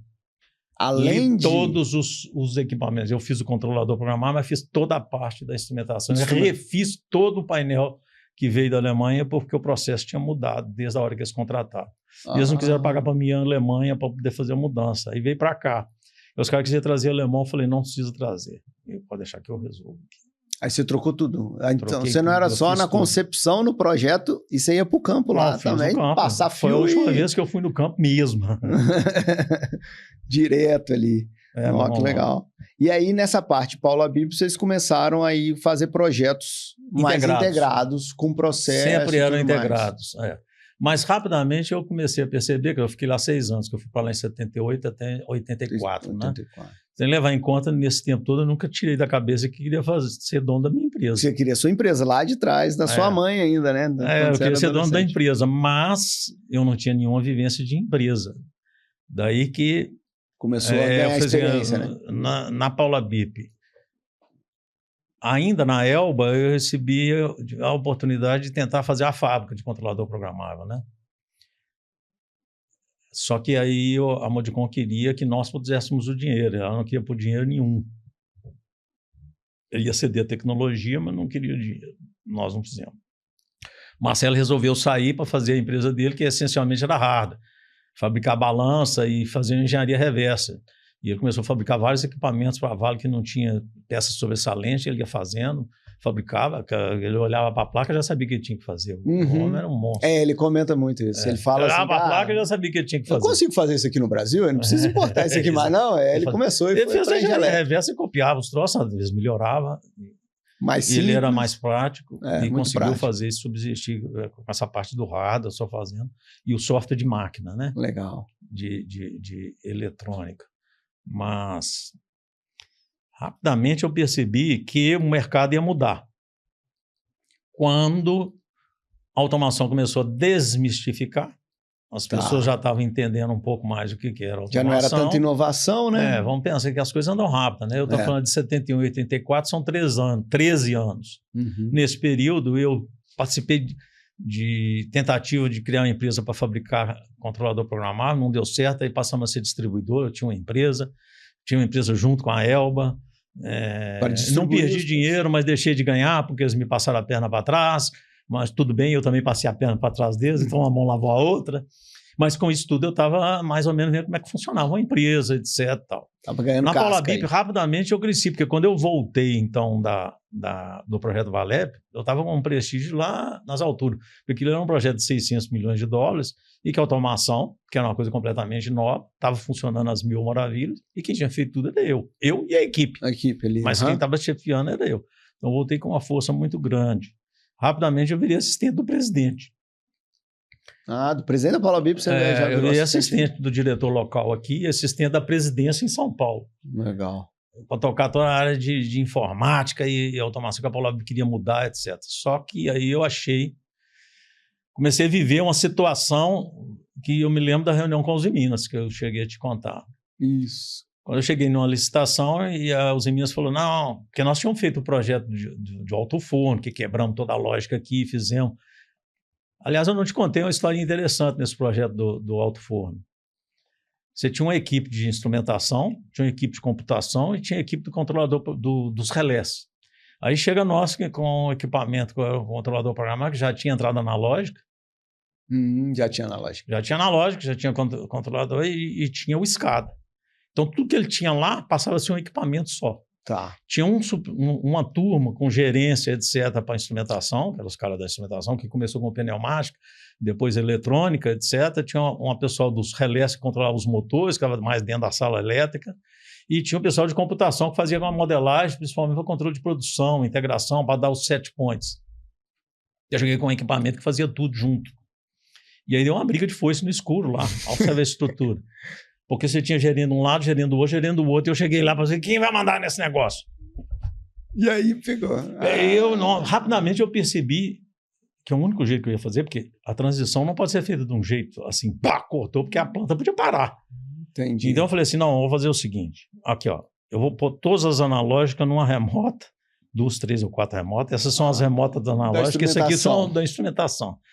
Portanto, aqui estão todas as remotas da elétrica, do controle, que não era o melhor, porque eu devia ter cartão de entrada analógica e discreta, tudo dentro da mesma caixa, próximo ao plano. Mas nesse caso, estrutura me obrigou a fazer uma, vamos dizer assim, é o que eu digo, a automação tem que entender não só do processo, como da lógica da companhia.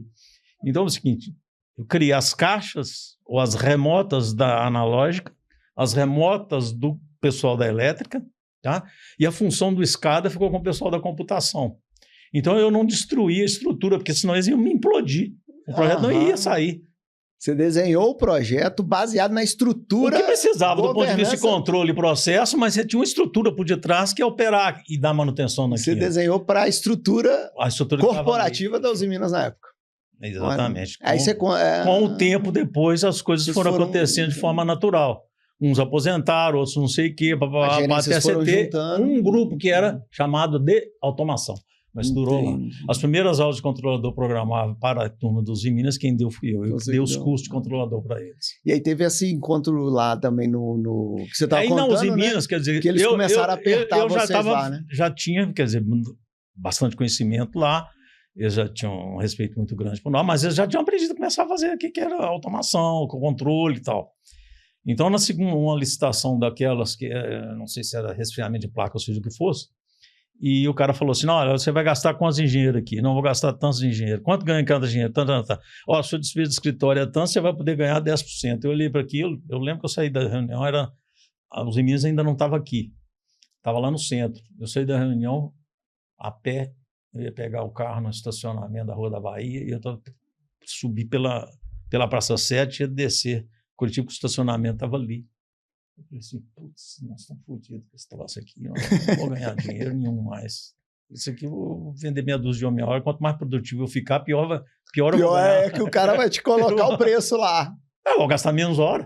Se eu vou gastar menos hora, eu não agrego valor na hora, porque o cara sabe quanto é que o dinheiro está ganhando. Ele vai fazer a conta, custo de escritório, PDI, você tem que me cobrar tanto. Eu tenho que vender um pacote. Eu tenho que incluir os equipamentos e fazer o que a System House faz. Eu tenho que vender o pacote de automação.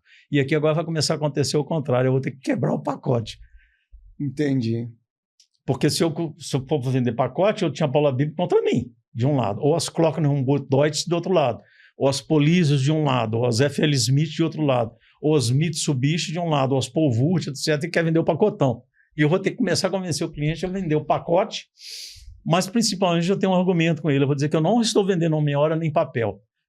Paula Bip está te vendendo um monte de papel e você não precisa desse tanto de papel. Você está te vendendo papel porque é onde ele consegue ganhar dinheiro. Eu vou te vender o que você precisa de informação, de papel, te treinar, mas eu vou te dar o sistema funcionando. Aí você foi a sua hardware, software, instalação elétrica, puxar os cabos, instalar e botar funcionando. E eu vou te dar isso como um sistema e um pacote. Aí a sua briga agora foi pedir o cara para quebrar o pacote. Depois começou a ser essa briga. A ideia de... Isso é uma briga que eu consegui vender bastante. Mas aí, para isso, eu precisava ter uma estrutura de empresa que tivesse esse perfil. Daí que surgiu a ideia de criar a Malk. A Malk. Então, a eu Malk não tinha nada contra a Paula Bip, nem em tese, Paula Bip contra mim. Paula Bip tinha medo de mim. Essa é que é a verdade. E já estávamos conduzindo vários outros projetos. Os outros projetos, já dentro da Paula Bip, já estava fazendo projetos que às vezes eram só de automação. Como eram os projetos na Siderbras, que eu comecei a fazer uns que era só de automação. Porque, é claro, os caras sabiam contratar a parte elétrica, já tinham mais automação, ainda era um bicho. Ainda era difícil ali na época, era inovação. Então já tinha alguns projetos que eu estava fazendo dentro da Paula Bip que eram só de automação. Bom, propus a Paula Bip criar a empresa, a Paula Bip não falou assim, porra, eu tenho uma cláusula de ouro com o BNDES que diz que se eu quiser criar uma outra empresa eu tenho que ter a aprovação do BNDES. Mas eles não sabiam fazer o discurso. Eu estava lá com meus 33 anos, o cara falou, não, você vai lá no BNDES, tenta convencer os caras lá. Eu fui lá no BNDES, os caras falaram assim, não, mas se cada ideia nova que surgir na Paula Bip, eu lembro bem desse tempo, for um spin-off, a Paula Bip vai implodir. falei assim, não, calma lá. Eu não sou spin-off da Paula Bip. Eu levei a equipe para a Paula Bip. A Paula não sabia porra nenhuma de automação. Entendi. Eu que levei a equipe para lá, o que eu estou querendo te dizer é que esse modelo não vai funcionar mais. Entendi. O modelo de negócio esse mudou. negócio de vender só consultoria homem-hora com essa quantidade de homem-hora, que a Paula Bip tinha 1.000 e tantos engenheiros na época, isso não vai existir mais. Agora, isso é uma premonição. Porque a Paula Bip implodiu, a Hidrocesso implodiu, a Promon implodiu, a Internacional de Engenharia implodiu, porque esse modelo de negócio que fizeram nós ganhar dinheiro acabou. Entendi. Acabou, mas só que acabou 15, 20 anos depois. Porque a galera foi apertando homem-hora, tinha conhecimento, e começava a apertar os caras. O cara ficava produtivo e ganhava menos dinheiro. Acabou. Esse modelo vai acabar. Então, nós temos que vender a solução completa. Entendi. Não, porque não pode, senão vai ser... Não, vocês não estão entendendo. Muitos anos depois, o BNDES estava louco querendo criar as startups, os spin-offs, incentivando e querendo dinheiro. Só que naquela época eu estava ahead of my time. Eu estava na frente do meu tempo, não tinha como. E aí eu propus a Paula Bip fazer um consórcio. Daí que surgiu esse consórcio Pautão. Eu criei a Malc e propus um consórcio com a Paula Bip. A Paula Bip criou uma subsidiária chamada PA Informática, que era consorciada comigo. Assim funcionamos durante 2 anos. E aí foi o surgimento da Malc mesmo ali. Aí que a Malc nasceu, em 84. Dentro do prédio da Paula Bip. Porque eles me deram uma área dentro de um prédio lá. O prédio que era laboratório, tinha um andar de cima, que estava mais ou menos vago, e eu ocupei aquele andar. Aí eu levei a equipe para o lado de lá, que era de automação, e criamos o consórcio. Esse consórcio fez eu ganhar o projeto do cimento, que originou o SCADA, que é o SCADA Paulton. Isso que eu ia te perguntar. O consórcio chamava Paulton e o primeiro SCADA que foi desenvolvido, que foi para o cimento, também chamava Paulton por causa desse projeto. Exatamente. Só que quando eu terminei o projeto de cimento, eu vi que eu tinha um produto na mão, que era vamos dizer, uma bandeira que me ajudava a vender o pacote.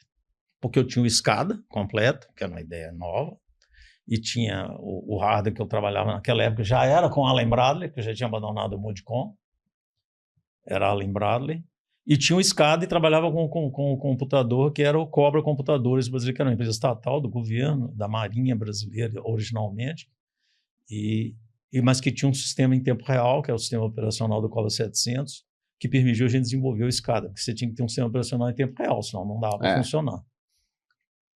Então você desenvolveu o Paulton, que foi o primeiro SCADA, e qual foi a ideia que surgiu por trás de, cara, vamos fazer o primeiro SCADA aqui, o Paulton? Na verdade, aí ou foi um desejo de aquelas negócio? Coisas que às vezes a grande mídia não enxerga, né? A reserva de mercado tinha suas vantagens. A reserva de mercado não permitia a pessoa importar uma solução pronta.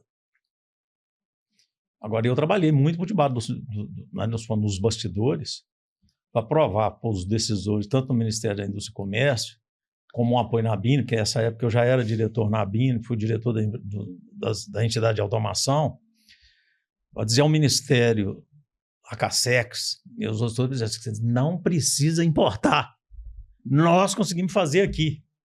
Agora a reserva de mercado não tem esse objetivo, pois eu estou te dizendo, nós conseguimos fazer aqui, não precisa importar, vocês bloqueiam a importação.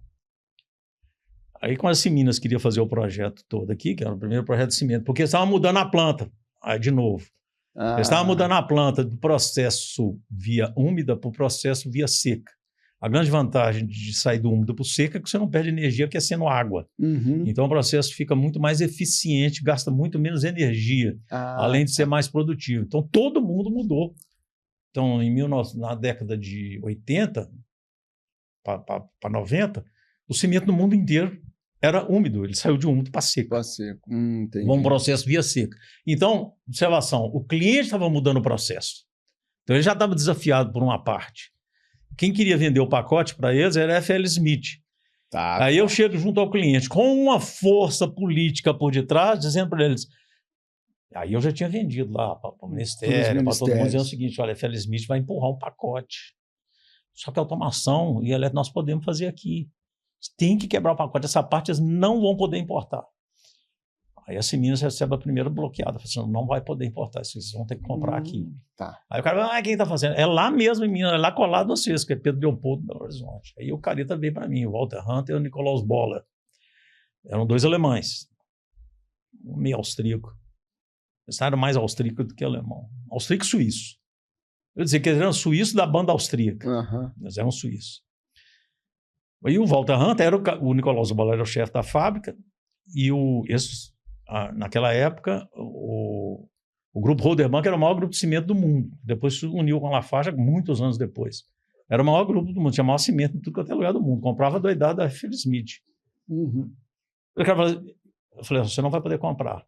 Tem que comprar a automação aqui comigo. Não, mas eu quero fazer totalmente eletrônico. Nós vamos fazer controlador programado, vou te mostrar. Vamos lá em Araxá. Aquele que eu te digo.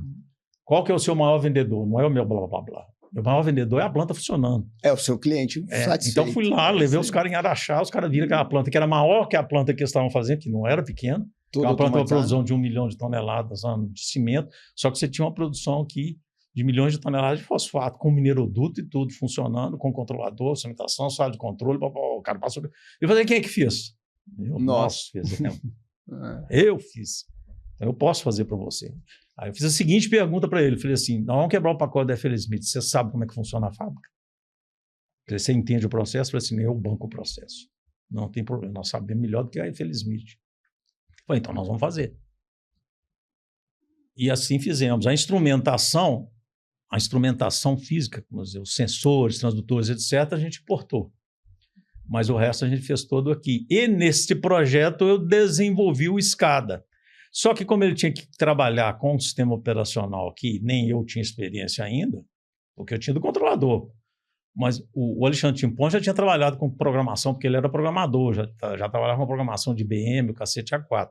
Só que em sistemas de tempo real ele não tinha experiência, porque a operação normalmente era tudo batch. Você fazia o serviço, rodava um programa, fazia folha de pagamento, fazia sistema financeiro, comercial, Sim. já tinha trabalhado naquilo. Trabalhava com COBOL, não sei como é, que não são linguagens de tempo real. Então, a linguagem de tempo real era o que tinha sido importado aqui da Marinha Brasileira para fazer as fragatas que a Marinha tinha contratado. E ela contratou da ferrante inglesa. E a tecnologia do computador que vinha dentro da fragata, que era a tecnologia do Cobra 700, que o governo, de novo, com a reserva de mercado, os militares queriam desenvolver no Brasil. Criou uma empresa no Rio de Janeiro, chamada Cobra Computadores Brasileiros S.A., que era um spin-off dessa tecnologia que veio da Ferrante. Entendi. Então, e lá tinha um engenheiro que era engenheiro mecânico, formado, com mestrado em ciência de computação, e tinha ido para a Inglaterra. Ficou lá 3 anos para pegar essa tecnologia. Quando ele chegou no Rio de Janeiro, o cara da Cobra, que eu fui à Cobra, ia comprar, o diretor da Cobra falou assim, porra, eu tenho um careta aqui que é casado com uma mineira lá de Nova Lima. Ele nasceu em Mato Grosso, formou aqui no Rio, trabalhou lá, foi na Inglaterra, tá querendo voltar para Minas. Falei assim, manda ele para mim aqui que eu vou contratar ele de sócio.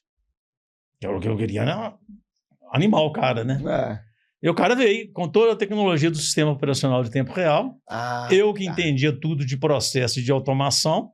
E eu falei assim, agora nós vamos desenvolver o SCADA, junto com o Walter Hunter. E que assim, aí que saiu o Palton. Aí nós criamos o SCADA Palton. O SCADA do Palton. Quando terminou o SCADA Palton, foi quando eu virei para a Paula e falei assim, não dá para a gente prosseguir, porque ou você é consultor, ou você é vendedor de solução. Eu quero ser vendedor de solução. A Malc é vendedora de solução, é System House. E ela não pode ter compromisso com a solução. Você, Paula Bibi, não pode ter compromisso com a solução. Você é consultor. Ser agnóstico. Você vai escolher para cada cliente, para cada casa, a melhor solução. Entendi. Que não necessariamente pode ser a minha. Sim. Eu vou vender para o cliente que a minha sempre é a melhor.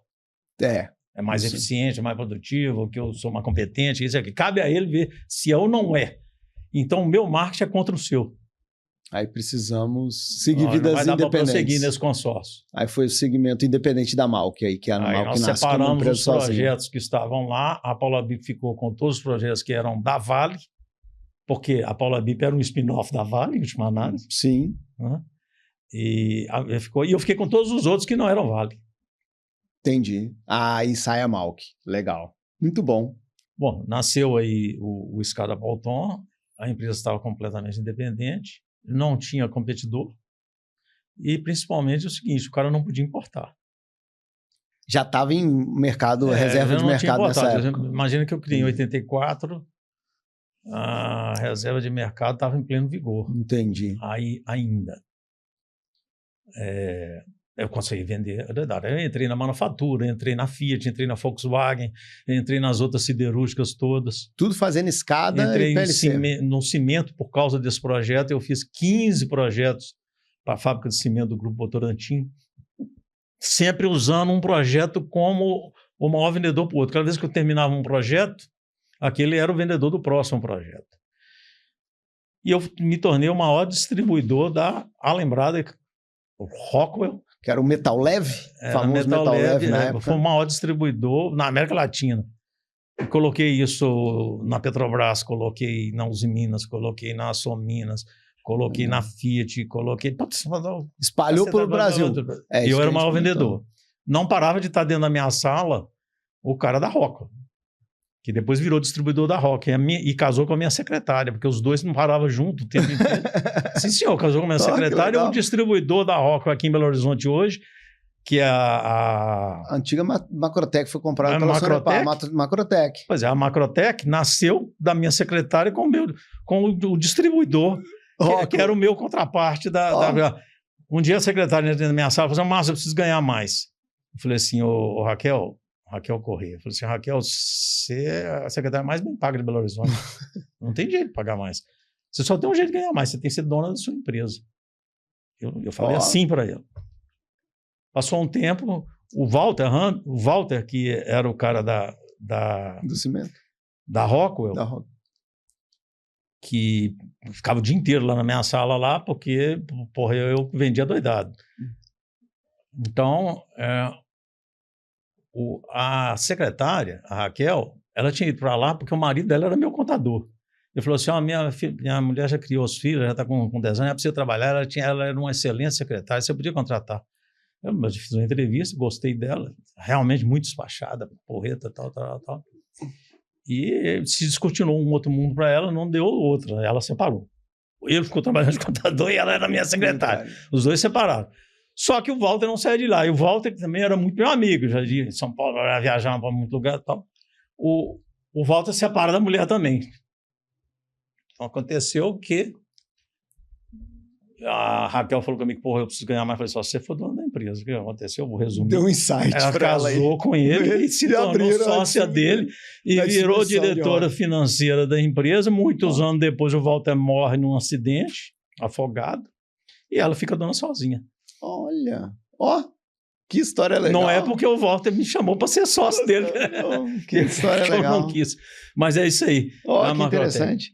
E aí vocês desenvolveram o Palton. Quando eu estava vendendo muito, naturalmente, a Rockwell descobriu que ela podia fazer pacote. Começou a querer competir comigo. Tá. E ela começou a fazer contrato direto com a Petrobras, que já tinha comprado muitos. Fez contrato direto com o Votorantim. E eu já não podia botar mais no meu pacote, porque ela tinha um contrato direto com o desconto que dava para mim, dava para eles. E eles começaram a comprar diretamente lá. Então, além de querer concorrer comigo, eu estava vendendo direto para o cliente, ou seja, matou o meu negócio. Entendi. Falei assim, não tem jeito, vou ter que fabricar.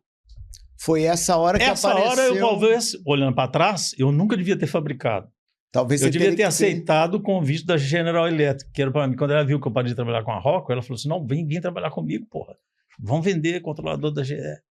Eu teria gastado menos dinheiro, porque eu investi mais de $5 milhões no desenvolvimento do Cortex. Homologado, depois pela UFMG, foi avaliado exatamente o que eu tinha feito. Isso é o valor que eu investi. Foi $5 milhões. Eu tenho até um parecer, uma avaliação. Eu não teria partido para desenvolver o Cortex se a Rockwell não tivesse parado de trabalhar comigo. Entendi. Ou passado a competir comigo. Eu poderia ter, sim, optado por trabalhar com a GE. Eu recebi o superintendente que tentou me convencer, mas eu já tinha posto na cabeça, porque para aceitar desafio eu estava sozinho. Por exemplo, eu vou desenvolver. Eu vou desenvolver o meu, porque eu vou tomar vou tomar uma invertida igual eu também. Fiz acordo com a UFMG para desenvolvimento tecnológico, etc.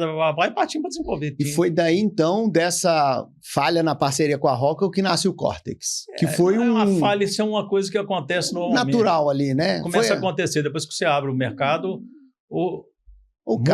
muitos partem para isso. Lá nos Estados Unidos, a Rockwell trabalha com distribuidores de grande porte. O distribuidor faz a integração. e ela se reserva o direito de fazer integrações se os projetos forem muito grandes. Muito grandes. Então, os contratos que a Rockwell tinha com a NASA, com a Aeroespaço, era só Rockwell. Ela botava o controlador dela, mas ela fazia o projeto. Ela também não fabricava só controlador. A Rockwell, né, quando compra a Lembrada, né? Que a Lembrada era só automação, mas a Rockwell não. A Rockwell era uma empresa de eletroeletrônica, vamos dizer assim, que era muito mais ampla. E qual foi a ideia ali no desenvolvimento do Cortex ali? Além dessa ideia de ter o seu próprio, aí você também já tem uma ideia. A necessidade de desenvolver uma necessidade comercial. Isso. Mas aí no desenvolvimento você teve algumas ideias. Não, obviamente eu criei um grupo no qual participavam praticamente todos os engenheiros. Nós fazíamos umas reuniões que eram tipo brainstorm. Eu saía fora da empresa, contratava salas nos hotéis, tinha um hotel na Savassi. Tem até umas histórias interessantes. Um dia, uma amiga da minha mulher viu assim: eu vi o senhor marido entrando às 2h da tarde com umas mulheres e uns homens dentro do hotel lá na Savassi. Assim, tipo intriga. Minha mulher falou assim: não, eu estou sabendo o que é. Ainda bem que ela estava sabendo, hein? Se não, para explicar isso lá em casa. Então eu fazia assim, não todo mundo dava opinião. Eu falei assim: os que viveram os projetos, nós vamos fazer um desenvolvimento de equipamento. Como é que deve ser nosso equipamento? Só que nós tínhamos uma vantagem, nós tínhamos trabalhado para manufatura, para siderurgia, para mineração, para área elétrica, para petróleo e tudo. Então, qual que é o produto? Nosso produto tem que atender todos. Todo mundo. E aí nós desenvolvemos um produto que não existia.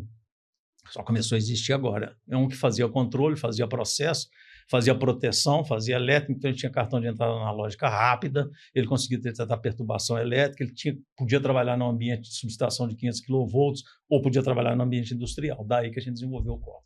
Com a contribuição de todo mundo. Nós devemos ter feito umas 30 reuniões, todas documentadas, com a discussão de como é que devia ser o produto, a interação. E com toda a experiência de processo. Depois contratei um design para fazer design do produto. Que legal. E nós fizemos um design e fizemos todo eletrônico. Eu peguei circuiteiro, cara de errado, fiz contrato com a UFMG para fazer pesquisa, a parte do desenvolvimento do software de programação foi feita lá, a interface homem-máquina, nós desenvolvemos em conjunto, foi uma tese de desenvolvimento. E assim a gente desenvolveu o Cortex, que não tinha competidor. E quando o produto ficou pronto, não tinha competidor a nível mundial. É mesmo. Mas faltava um ecossistema que nos ajudasse a exportar. A exportar e distribuir isso com mais força, né? E o Cortex, assim, ele foi... Vendi 3 mil unidades de Cortex. 3 mil unidades? Em diferentes locais do Brasil. Deve ter Cortex rodando até hoje. Tem. A CEMIG ainda tem rodando até hoje. E aí teve essa... Já está velho, né? Já está velho, obsoleto e tal, mas mostra a qualidade dele isso aí, né? Então, assim, e teve essa parceria muito forte com a CEMIG depois do Cortex. Eu acho que foi o grande investimento, a grande veio ali do Cortex. A ajuda final não, eu diria que até intermediária, porque eu já tinha desenvolvido uma parcela do Cortex e coloquei em algumas indústrias. Mas para trabalhar efetivamente no ambiente industrial, nós tivemos que fazer uma mudança nos circuitos. Por exemplo, as trilhas você tinha que separar, como a distância não passava nos testes do centro de pesquisa que nós fizemos do CPQD. Então a trilha soltava faísca, né? Então você tem que ter mais aqui. E a memória tem que ser blindada. Você tem que trabalhar a gente trabalhava com a placa em quádrupla, como se fosse toda isolada. Então, e isso a gente desenvolveu junto com a CEMIG, sem nenhuma dúvida. Legal. Uma equipe boa. E aí cresceu bastante no mercado. Eu tinha um compromisso com a CEMIG que ia fazer, né? umas 200 subestações, fiz um contrato assinado, na verdade era para 20 subestações, nós fizemos uma. Aí o mercado abriu, eles ficaram loucos querendo comprar da Siemens e da BB, e aí começou uma briga minha com a Siemens e a BB e com as multinacionais. Até que eu cheguei à conclusão que tinha que vender para a multinacional. Entendi. Aí você teve essa conclusão aí. Então, Márcio, depois dessa história toda aí, né, dessa trajetória realmente muito, muito, muito interessante, assim, e de decisões bem complexas que você teve, de visão de futuro, que eu vejo isso muito em você, uma visão de futuro ímpar. Eu não podia terminar aqui sem te perguntar uma pergunta aliada a isso, que eu gostaria muito, depois dessa conversa que a gente teve, eu fiquei, poxa, eu preciso fazer essa pergunta para o Márcio, para entender isso, né? Você participou da transição lá do relé para PLC, você tirou os painéis sinóticos, criou o SCADA, você desenvolveu o seu próprio hardware e vendeu mais de 3 mil unidades, né? E agora a gente está entrando na inteligência artificial. Pelo que eu vejo, é uma nova transição tecnológica dessas grandes que você já viveu, né? E aí a pergunta é, o que vai mudar dessa vez e quais são as suas perspectivas para o mercado de automação e tecnologia para o futuro com o advento da IA? Essa é a pergunta de $1 milhão. Se eu tivesse a mesma disposição antes, que fatalmente você não tem, aos 74 anos, sua disposição não é a mesma que você tinha para trás, né? E de assumir todos os riscos, etc. Você já não tem mais a mesma energia. Mas o último projeto que eu fiz, deve ter uns 2 anos, eu dei uma consultoria para o cliente, que está aqui perto do Colégio Bernoulli ali, ele tem a sede ali, e ele controla 15 pequenas centrais hidroelétricas a partir da sala aqui. Ou seja, a operação das usinas são remotas. São pequenas centrais hidráulicas operadas remotamente dali. Porque ele tinha um sistema de controle SCADA que era da Alstom. Só que a Alstom, como grandes empresas, e eu já fui parceiro da Alstom em alguns projetos, abandonou o software do cara e já não tinha mais manutenção nenhuma. Já estava funcionando há uns 10 anos, só que de vez em quando o sistema voava, o cliente ficava perdido, ficava louco, porque não tinha mais equipe para trabalhar localmente, mandar alguém para as usinas. Ele estava com um sistema meio instável e não tinha suporte. Então, eu entrei para dando um papel de consultoria de alto nível, o que ele deveria fazer, como é que ele deveria caminhar e como nós vamos fazer para poder fazer um sistema que permitisse fazer a transição sem ele parar de funcionar. Então, dei uma consultoria para implantar uma escada, etc.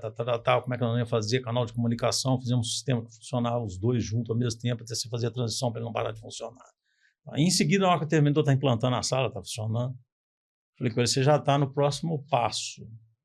Você deveria estar pensando agora como nós incorporarmos a inteligência artificial aqui para o seu processo. A inteligência artificial, de novo, ela é uma ferramenta meio. Ela não é uma solução em si. Ela só será uma solução no momento que você usar esse meio. Assim como a caneta. Quer dizer, eu posso escrever bobagem ou posso escrever um poema tipo Vinícius de Moraes, mas a caneta ela é neutra. Uhum. Ela é neutra. Até certo ponto, né? Porque as últimas coisas que nós estamos ouvindo aqui, a IA já está conversando entre si e nós já não sabemos mais o que as duas vão fazer junto, né? Duas IA. Mas, pensando ainda nessa fase intermediária, eu vejo que o SCADA vai simplesmente, em tese, a meu ver, pode desaparecer. Ou seja, você vai desaparecer o SCADA. Por quê? Porque a IA vai engolir todas essas funcionalidades que o SCADA faz. Eu não preciso gastar tempo examinando relatório. Vou fazer um relatório aqui no final do mês, vou ver todos os olhar quanto é que eu produzi, quanto é que eu não produzi. Para que eu vou ficar analisando relatório? A IA pode fazer isso para mim. Os dados já estão lá dentro, não preciso gastar papel nem alguém para poder interpretar. Eu posso fazer isso tudo via inteligência artificial. Os alarmes, tem aquela tela cheia de alarme lá que eu tenho que ter o operador para tomar uma decisão. Igualmente, a inteligência artificial pode me ajudar completamente nesse tipo de coisa. Então, eu vejo que o SCADA muda completamente. Para que lá nós temos que parar, sentar para poder pensar, porque os caminhos podem ser muitos. Então, ela muda totalmente. Certo? Então, a primeira coisa que eu pensaria seria que o SCADA muda completamente e a sua integração com os níveis de cima, de gestão do negócio, muda igualmente. Essa integração passa a ser completamente diferente. Entendi. Ou seja, esse 4.0 não é 4.0 mais, vai ser 5.0 ou 6.0, onde a IA permite a meu ver, né, uma fusão entre SCADA e todas as funcionalidades de cima a nível de PCP, de gestão de processos e de objetivos comerciais. Por exemplo, nesse caso típico aqui que eu estou falando da PCH, o cara tem 14 usinas hidráulicas. O regime de chuvas não é o mesmo em todos eles. A quantidade de água que está passando em cada uma não é o mesmo. Elas não são de reservatórios. São todas por tomada d'água, o que significa que depende da vazão. O que significa que depende da chuva. O que significa que essa chuva é variável conforme o tempo que está colocado. Então, e ele tem um contrato que fornece energia que deveria fornecer uma carga média de 400 megawatts por mês. Qual que é o melhor despacho? Qual é o melhor despacho? Só que o volume de variáveis para ele tomar essa decisão, que ele toma de início, depende basicamente da chuva. Ele está tomando a decisão em função da chuva. Eu posso despachar mais aqui. Mas o volume de variáveis que ele pode assumir e que pode tomar a decisão, eu não preciso deixar isso na mão do operador ou que cada um. Eu posso fazer isso em tempo real, usando a inteligência artificial. Como?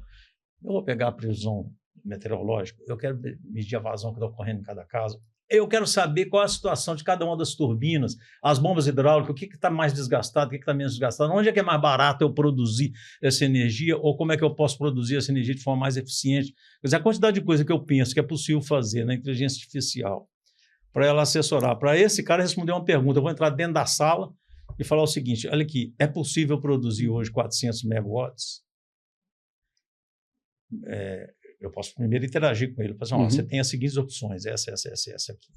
Falar assim, não, mas nessa aqui eu tenho um problema de meio ambiente. Põe ela dentro da variável. Tudo botando dentro do dado e deixa ele cruzar aquilo ali. Eu vou entrar dentro da sala e falar assim, eu quero produzir 400 megawatts. O que eu tenho que fazer? Eu fecho a porta. Acabou. Eu fecho a porta e deixo o sistema funcionar. Agora, eu, como operador, o que é que eu vou fazer a nível de supervisão? Como é que eu vou supervisionar isso? E aí você pode começar a pensar, temos muita coisa para poder discutir, mas eu fatalmente vejo que a coisa vai mudar completamente. Não vai mudar o sensor lá embaixo. A função controlador vai continuar existindo, talvez de uma função um pouco diferente. Eu vejo que essas entradas e saídas, do jeito que nós temos hoje, que você leva todas as entradas e saídas para a caixa, mesmo que ela esteja instalada remotamente, você vai montar um anel, pô. Cada dispositivo desse vai falar de TCP/IP. Seus botoeiros, seus comandos remotos, sua instrumentação, etc. Eu vou passar um anel, um cabo. Acabou. E fibra ótica, um para lá, outro para cá, passo 2, passo 3, para ficar mais seguro, e uma central que faria as funções do controlador a nível local, a nível de comando local, porque alguém tem que comandar. Alguém tem que ligar, alguém tem que desligar, eu tenho que mandar a válvula abrir, a válvula fechar. Eu tenho que controlar o nível, etc. Isso vai continuar existindo, você precisa ter esse know-how. Esse know-how não vai morrer. Você vai precisar de saber isso aí. Alguém tem que saber. Dados e tal. Tá certo? Legal. Assim que a funcionalidade do nível dali para cima, eu vejo ela mudando completamente. Entendi. E o ambiente da sala mudando totalmente também. Entendi. Eu nem sei se precisa de sala. É só você conversar ali com um dispositivo. Com o HAL 32 lá do Steve Spielberg. Você conversa e acabou. Ele controla tudo. Igual você está controlando a nave. Vai juntar, então, a camada ali de escada para cima de gestão, junta tudo num bolo só. É isso aí, ela vai poder fazer tudo. Não tem mais MES, não tem mais gestão de PCP. E aí o que acontece é o seguinte, legal. Eu acho que o engenheiro de automação tem um diferencial em relação ao cara da programação pura e simples. Porque ele tem um conhecimento do processo. Sim. Ele não pode perder essa noção de que ele precisa entender o processo. E na medida que ele precisa entender o processo, essa é a arma dele para não ser engolido pelo careta da programação pura e simplesmente. Entendeu o que eu estou falando? Então, a grande arma do cara de automação continua sendo o cara que conhece de processo e tecnologia. E como isso funciona. Esse é o grande diferencial. E que isso vai ter que funcionar, como que isso funciona. Porque você poderá dizer que a inteligência artificial pode saber o que o processo faz, etc. Essa iteração vai existir porque você tem que definir quais são os sensores. Sim. Eu estou vendo que o Jeff Bezos criou uma empresa agora. Você viu? De engenharia, né? De engenharia. Dizendo que o cara pode fazer todo o projeto de engenharia. Eu enxergo o que ele está pensando. Sim, ele poderia fazer a configuração como hoje você faz. Eu dou um programa de entrada e saída, eu dei para o DeepSeek outro dia, ele fez a listagem de entrada e saída, fez o lógico, fez o programa e me entregou pronto. A IA pode fazer isso também. Pode fazer isso também. Ele falou exatamente, eu estava lendo o artigo dele lá, ele fala assim, eu quero que a turbina agora ela tenha a potência de tal. Eu falo, cara, se eu pedir para o engenheiro, são 10 anos para trocar uma potência da turbina. Mas ele tem razão. Mas ele chutou, demora muito. Mas a IA vai te dar em alguns minutos qual é o novo projeto daquilo ali, daquela turbina de avião. Então é isso aí. É uma parte disso. Eu paria para pensar. É óbvio que é o seguinte, tu tem uma dimensão de tempo. Qual é o primeiro estágio? Onde é que eu vou, como é que eu vou fazer num primeiro estágio, etc. A velocidade da mudança é o seguinte, quando eu comecei a fazer automação, o cliente ficava velho com 10 anos. Ou seja, o que você implantou estava velho em 10 anos. Depois passou para 5 anos. Depois passou para 3 anos. Quer dizer, o que significa com 3 anos? O cliente ia fazer uma ampliação da planta, já começa ele me chamava. Ele me chamava, vamos fazer uma ampliação. Eu falei assim, aqui, o custo de ampliar com essa tecnologia que você tem, 3 anos, é mais caro do que nós fazemos tudo de novo com a nova tecnologia. E esse é o ciclo que costuma acontecer. Então, o ciclo está cada vez mais rápido. Legal. Então, você implanta, você tem que pensar que tem que ter um ciclo de vida. O cara não ficar gastando dinheiro demais. Mas se ele for fazer uma ampliação, pode pensar que vai ser melhor trocar tudo. Fazer de novo. É isso mesmo. Ótimo. Márcio, muito obrigado. Que papo sensacional. Vai ter que ter a segunda parte, porque ainda tem história aqui. Acho que tem uns 20 anos de história ainda que a gente está no backlog aqui para a gente vai fazer. Vamos marcar essa parte 2 com o Márcio aí, porque tem muita história ainda para frente, depois do Cortex, da Malk. Mas é isso, queria te agradecer imensamente de estar aqui com a gente, tá? E aí, pessoal, o Herança 4.0 nasce para isso, para preservar histórias como essa do Márcio, de um pioneiro da automação, um cara que realmente, para a gente, assim, é um marco ali e ainda está bem disposto aí para dar bastante ideia para a gente. As histórias de quem não apenas, a gente quer contar aqui no podcast, histórias não apenas de quem acompanhou a evolução tecnológica, né? Mas de quem ajudou a moldar os rumos da automação industrial no Brasil, como o Márcio deu o exemplo aqui hoje. Tomando decisão, assumindo risco, abrindo os caminhos que ninguém nunca pensou e que moveu toda uma geração que veio depois, que eu me considero parte e agradeço você, porque se não fosse você lá tomando risco lá atrás, a Tagna não existiria hoje do jeito que ela é. E é por isso que o Herança existe e por isso que a gente busca registrar isso aqui. Então, mais uma vez, muito obrigado, Márcio, pela sua trajetória, parabéns pelas suas experiências. Conhecer esses bastidores, essa história tão importante da engenharia nacional, nos dá orgulho de continuar aqui tocando não só o projeto do Herança 4.0, mas tocando as empresas de automação no Brasil para buscar essas novas tecnologias. Para nós é uma honra relembrar isso, conhecer, para mim, não só relembrar, mas também conhecer isso tudo e toda essa influência que você tem na automação industrial. Muito obrigado. Queria deixar para você um presentinho aqui, tá? Do podcast aqui para você. Uma lembrancinha pequena aí, só para a gente eternizar esse momento. E mais uma vez, muito obrigado. Muito bem. Agradeço a vocês. Não posso falar, porque senão eu começo a falar de novo. Não, tá ótimo. Podemos começar. Eu acho assim, é um pouco da raça de professor. Eu sempre gostei de delegar e de exigir e dar função. Porque senão você não progride. Você só vai progredir na medida que você conseguir treinar, assessorar, ter pessoas, como eu disse, não só de equipe, mas que possam crescer, ser donos das suas próprias empresas. Então, eu adorei criar spin-offs, etc.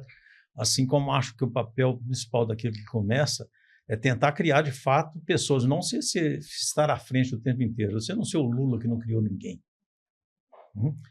Esse é um exemplo. Quando o Lula morrer, vai morrer o partido dele, porque ele, de fato, não criou equipe que pudesse substituí-lo. Então, é a mesma coisa de automação. Eu fiz questão de ser um dos pais para criar os cursos de engenharia de controle e automação, tanto na PUC quanto na Federal, quanto em outros estados do país, enquanto diretor, que o Ministério apoiasse, porque eu acredito exatamente nessa força de se criar para os jovens, para aqueles que vêm a seguir, porque é uma forma de você evoluir, de crescer. O melhor desafio é você ter segurança de que, de fato, você conseguiu transferir conhecimento e que as pessoas foram melhor que você. Você tem que ser melhor do que eu.